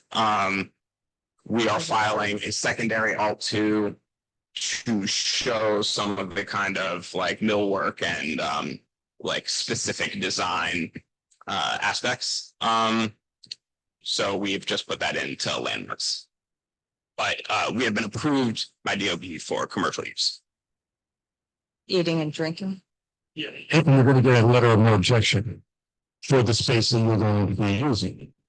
Yes, if that's something I need to do, then for Yeah. sure. Yeah, they're going to require it at the state liquor authority at some point. It's going to be required. So that's something that I gotta have that. Yeah. It basically allows you eating and drinking for less than 74 people. Okay. You said yes. I think that is part of the this secondary Alt 2, but we can also get the letter. We have no objection to getting the letter. Okay. Yeah. We have an experienced architect who's experienced with DOB who's handling that for us. Yeah. But yeah, good to know. Yeah, it's a separate application for the letter of no objection. Not a work application. Right. Okay, Katie? Out of curiosity, what is the business that you're going to put on the front of the other store? It's a bagel store. Great. And what is your experience in the food industry? So I own a bagel store by the same name in Clinton Hill. We've been there for, I think, 4 years. I also know pizzeria next door that I have a beer and wine license for. Jacob and I are the managerial team at a natural wine bar in Bushwick. We are not on the license. We have some equity, but we're not principal owners, but we are salaried as the managerial team. I've worked in restaurants for like over a decade. As first as a barback, then as a bartender, as a wine director, as a som at Ultra Paradiso, at Wild Ale on the Lower Side. I think I have sufficient experience in this role. Thank you. Okay. That does it. Thanks. Stipulations if be sent. And you guys will have to look those over, make sure you understand them, and then they have these. Bob is saying to explain the stipulations to them so that they know. This is change in hours. Yeah, in other words, through our office stipulations. Background music, it would be a list of things that you're operating in this manner. There's no DJs, no live music, it's background music only. There's not going to be rope lines outside. That would define your method of operation. All of that with the hours. On the bureau. Look it over. If you have any question, just at the office. And just to clarify, the hours are Sunday through Thursday, closing at 11, with the exception of no more than 15 private events annually, and then Friday and Saturday we can close at 12. Right, and private events close at 12. Right. And all times the music is background, even if it's a private. Absolutely. And as we said, the closing means everybody. Correct. Thank you. For you. Okay, thank you. Thank you. Okay, so the next one is Cornucopia Cruise Line. That's the last.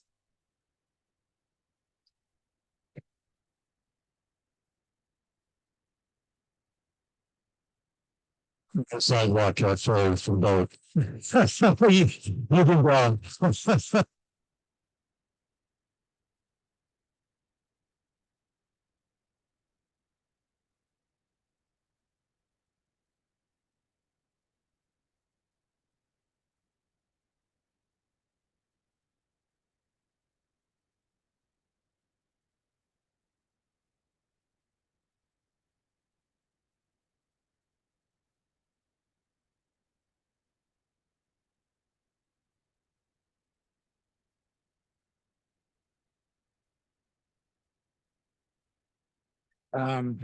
Terry Flynn on behalf of the applicant. This is a license. No, what? Yeah, I'll give, Katie will take a copy. So I need my. No, this is fine.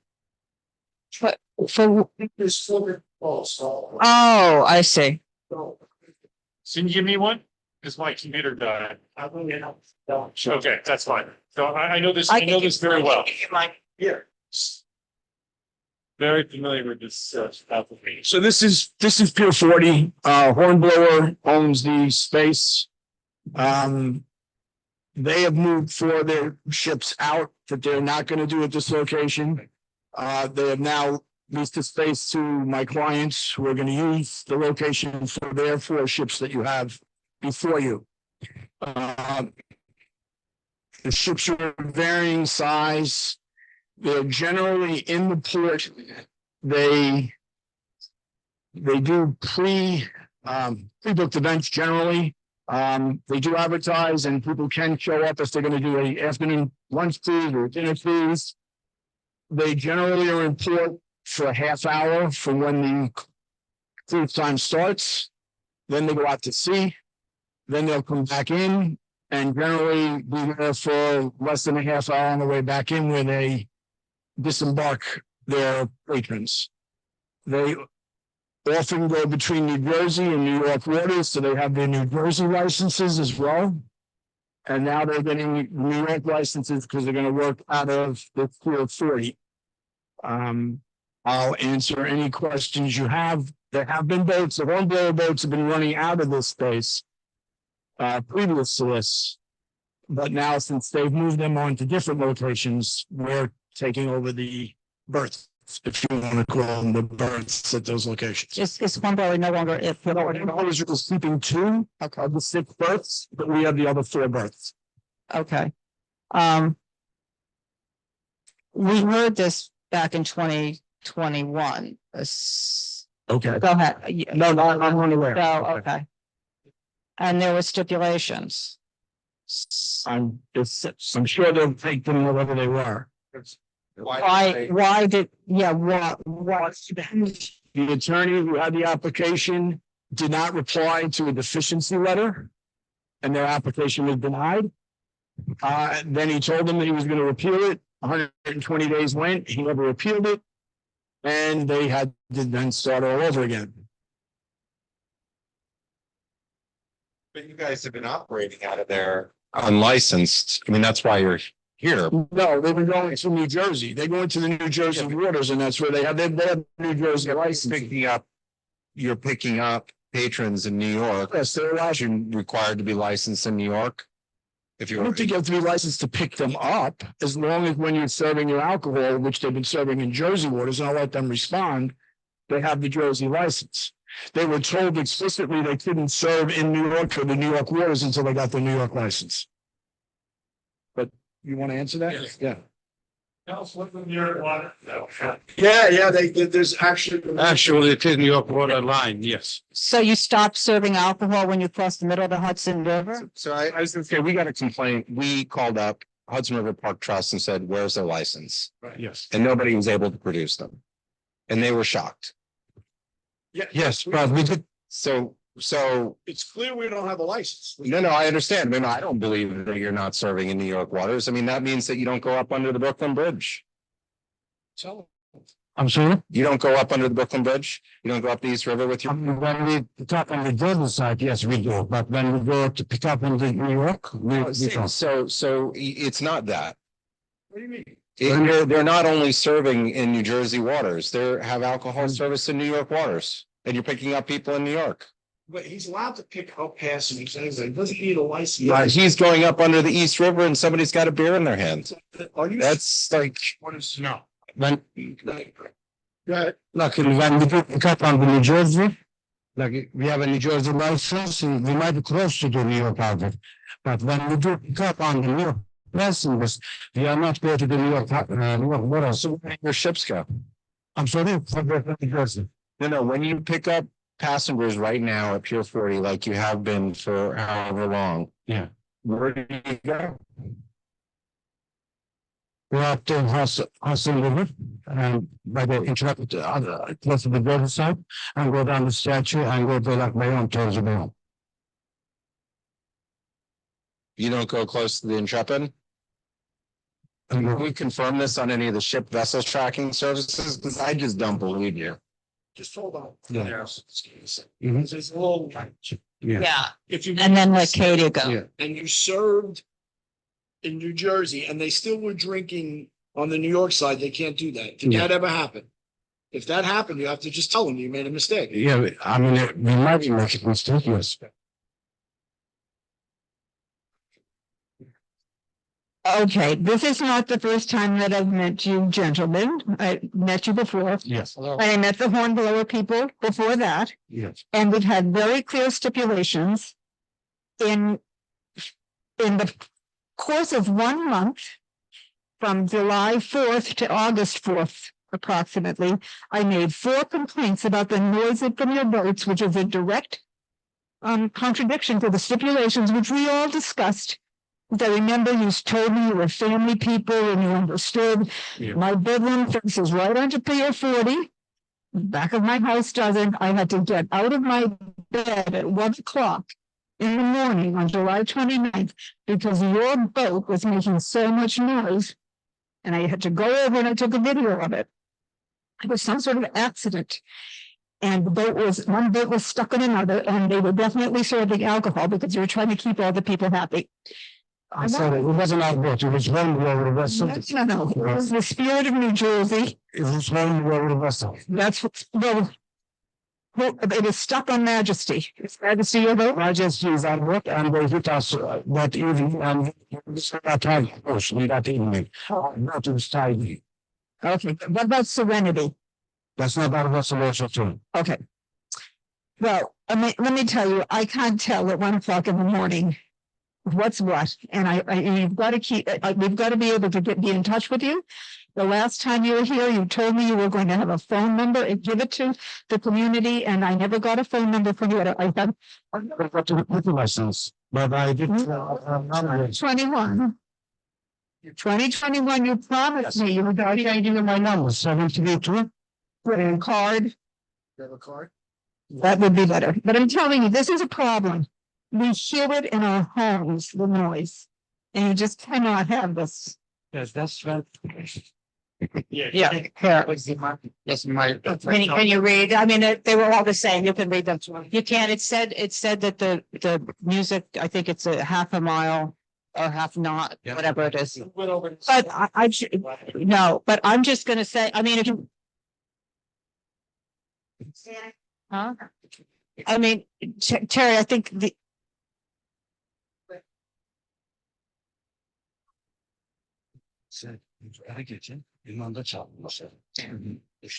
And also though, I mean, you can read, if you want to, hold on. And the rest more.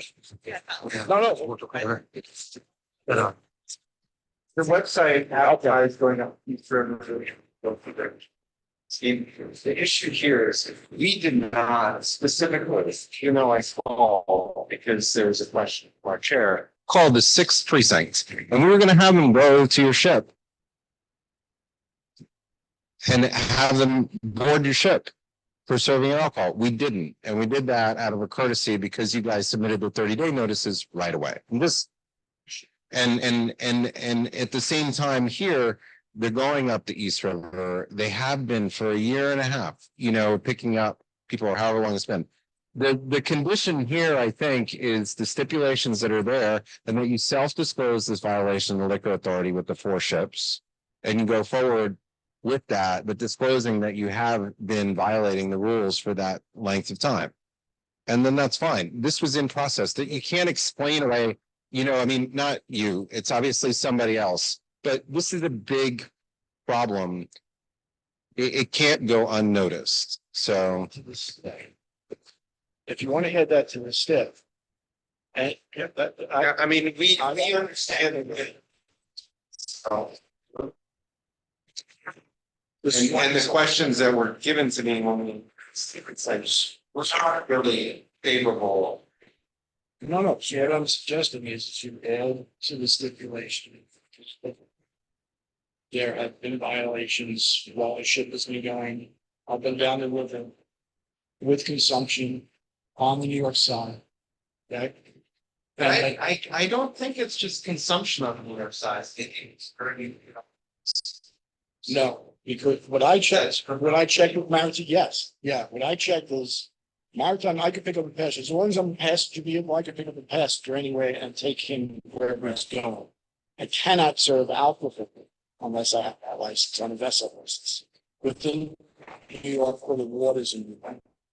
So the next question then is, I see in New York, and this is just more of a curiosity, and in New Jersey, where do you buy your alcohol?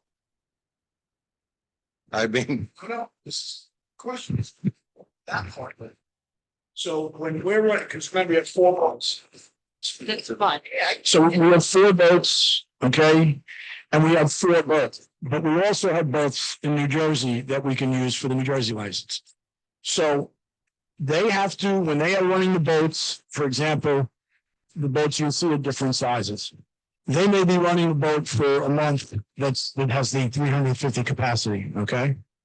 They'll run that boat out of New Jersey for a month, they'll purchase all their liquor out of New Jersey for a month, and they'll operate out of New Jersey, okay? New York, when they're running the boats on the New York side, they have to purchase the liquor from the New York sources. Now, is there an absolute deadline if you wander into New Jersey water and they've been, the liquor was focused in New York? Yeah, I can imagine there is. I don't know how you separate the two, but when they're running the boats in New York and running out of the boats in New York, they have to buy the liquor from New York. When they're running the boats in New Jersey and out of New Jersey, they have to purchase the liquor from New Jersey. I just find it difficult. It's that way in your part such that that's. I understand that, but I have 2 states clamoring for 2 different jurisdictions. I can only comply with each, Question is, are you going to be pursuing the RFP within Hudson River Park for Pier 40 on your own? Because my understanding is that you've taken the sublease because Hornblower was subject to legal action for whatever reason and such that they had to divest or not serve in Pier 40 anymore. Yes, I do. Yes, we are gonna be processing a bid on Pier 40. And the reason I bring that up is because what Caden has in the impact on the park, let alone the park, the people who live there. Pier 45, which is right next door, which is where all the music performances are in the park. It's where all the programmed activities are. And the impact from the various vessels as they come in and out is significant because it's impacting the park programming. And this is why we have these stipulations, and you've not been adhering to that. And I think that Katie was trying to figure it out, and there's nowhere to figure it out. And this is a part of our, the trust came to us to ask our opinion on this RFP.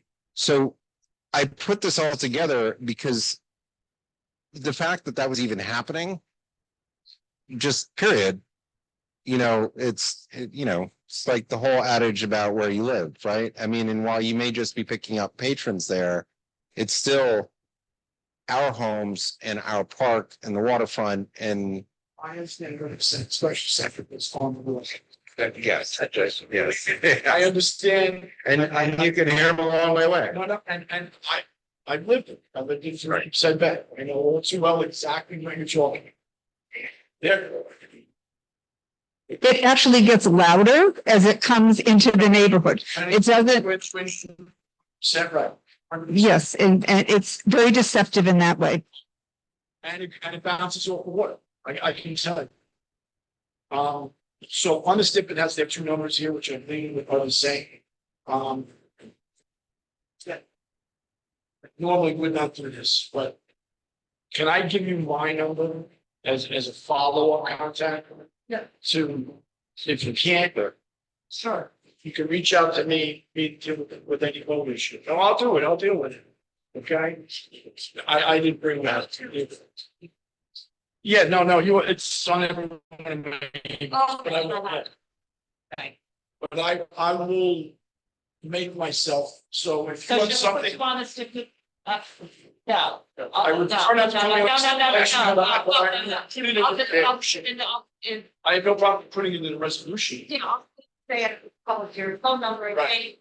Yes, that I'm giving it in case you have to reach out because you cannot get to. And a part of the reason, just so you understand why this is important to us, that revenue stream is important to the trust. Yes. And so this is why that balance is important, because it's multiple directions, but there's also funds that are activities, and it's a significant amount. But it was the first attorney, had he not dropped the ball, he had everything in. It's not an excuse. Please don't, I'm not putting it there. This all could have been done because this was the. He simply blew the time frame by not responding to the deficiency. And then again, blew the time frame by not appealing that for consideration. I think that. So, yeah, and just the other big thing, just that it's not mentioned, is the people coming and going. When you, particularly when you have larger chefs or more than one at a time, it is somebody managing the people as they walk through that small pull-in area. Yeah. We do have, I'm sorry, we have a traffic management. Right. Yes. So those are the two main issues, and it's trying to work in the final goals. There are two sheets. Yeah, I mean, only because we could send out one. We don't know where's out there. So this is the busiest bike path that all the people go across the country. I mean, this you just bringing all the things together. It just has to be done well, conscientious fashion, to be as mindful as possible. I understand. Right, I understand. I think so. So it'll basically be the same stipulations as it was last time. Yes. The traffic. It's right. And I think from watching, yesterday's hearing, self-disclosing any past issues may not result It's self-disclosed. It all depends, but there's no problem that you bring. I'm not trying to. No, but What occurred, right. fix. And that's what we're also wanting to acknowledge that's happened. Because that's a part of the longer term track record, if there are future issues. Right. We also want this, together with flag this, even if it was constantly some of those four shows. Right. I understand. Yeah. Just wanted to. Yeah, for everybody. Okay, you can keep that. And I'll get you new ones. Okay, thank you. Thank you. Thanks. Yeah, I guess Terry gets I don't do, with me, they don't get that. No, I get the. We're joking. I used to give out the.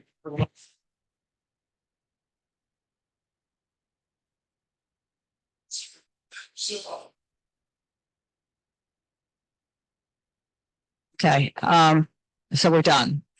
Business? No, I keep going. So just give me 1 second just to organize my papers.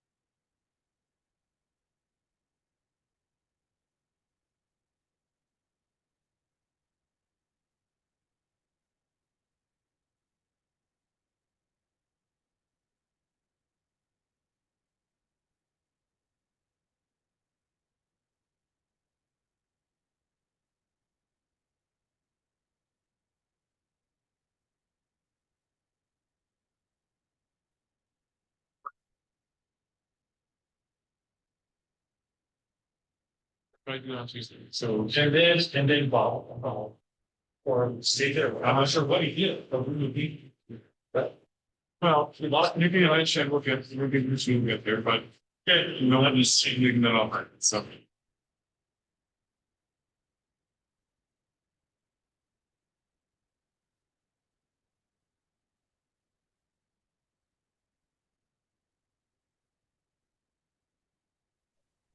Yeah.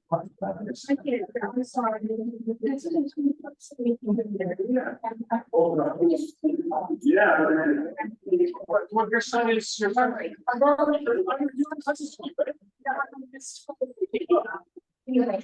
was.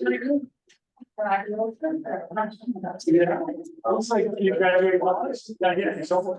Here, wow. It's like. I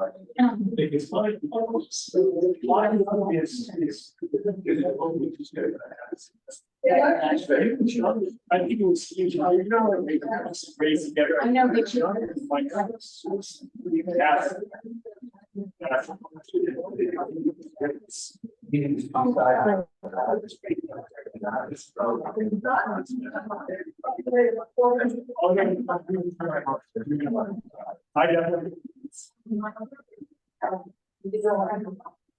but I remember saying, oh, that's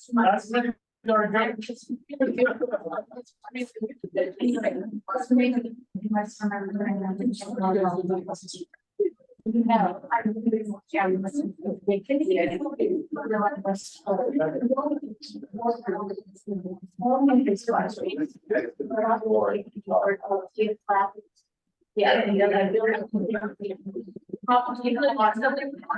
I live next to. I made that.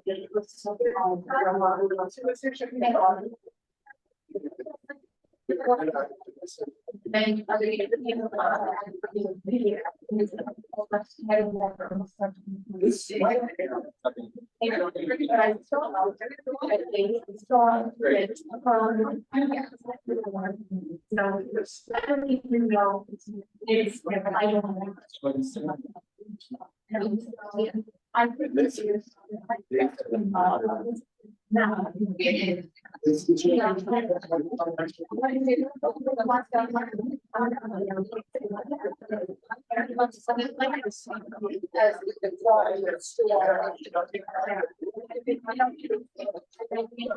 I love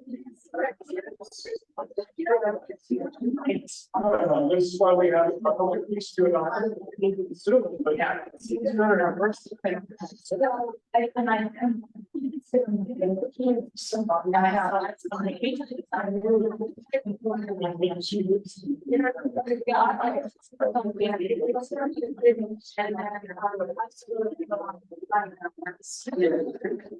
Right. Yeah.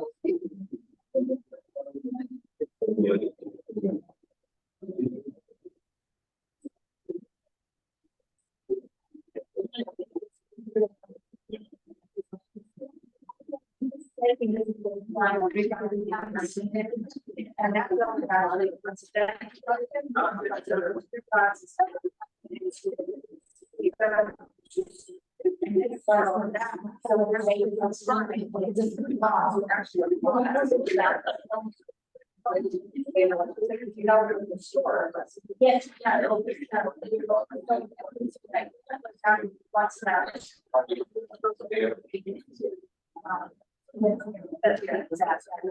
so this is right. If you haven't seen the application, you can post it online. If there's anything, email me. And email me and then just put the phone or something that's under one. Now, give me your information and I'll make sure that you get anything. Give me the best to hear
Would everybody just kind of quiet down?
I.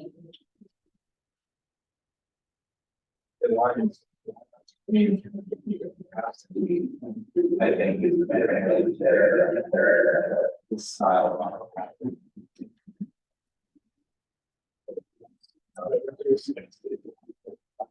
Meaning, I guess.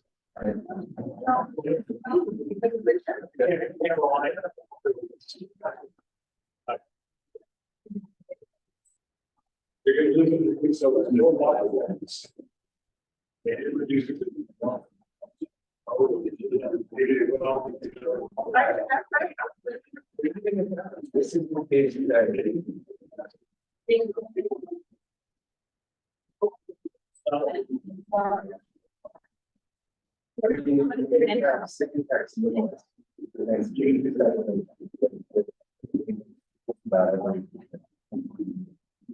but nobody is that.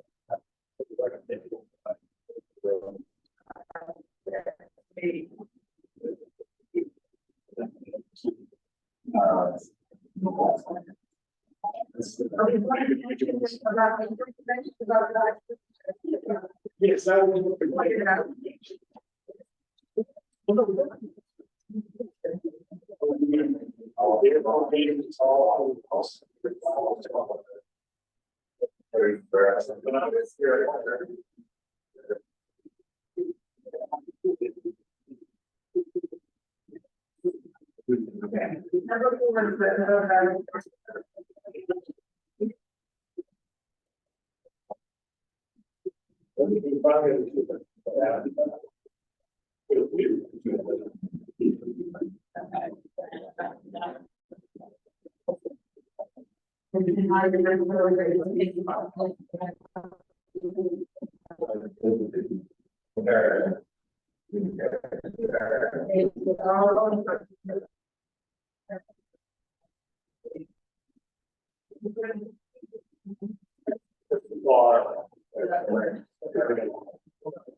Previous fires, they built a structure under the fire escape. That's what it is.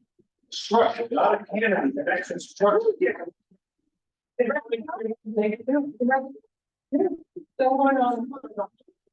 All right, everybody. On your wall. Hold on your wall. There was never going to be anything. Let's start there. That's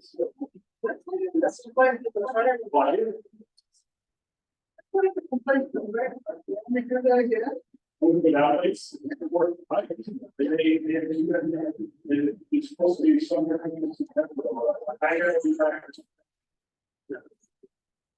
Oh, they actually the same reality.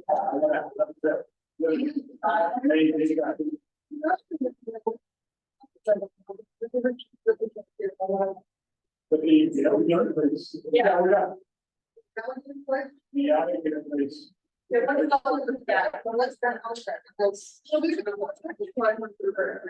the idea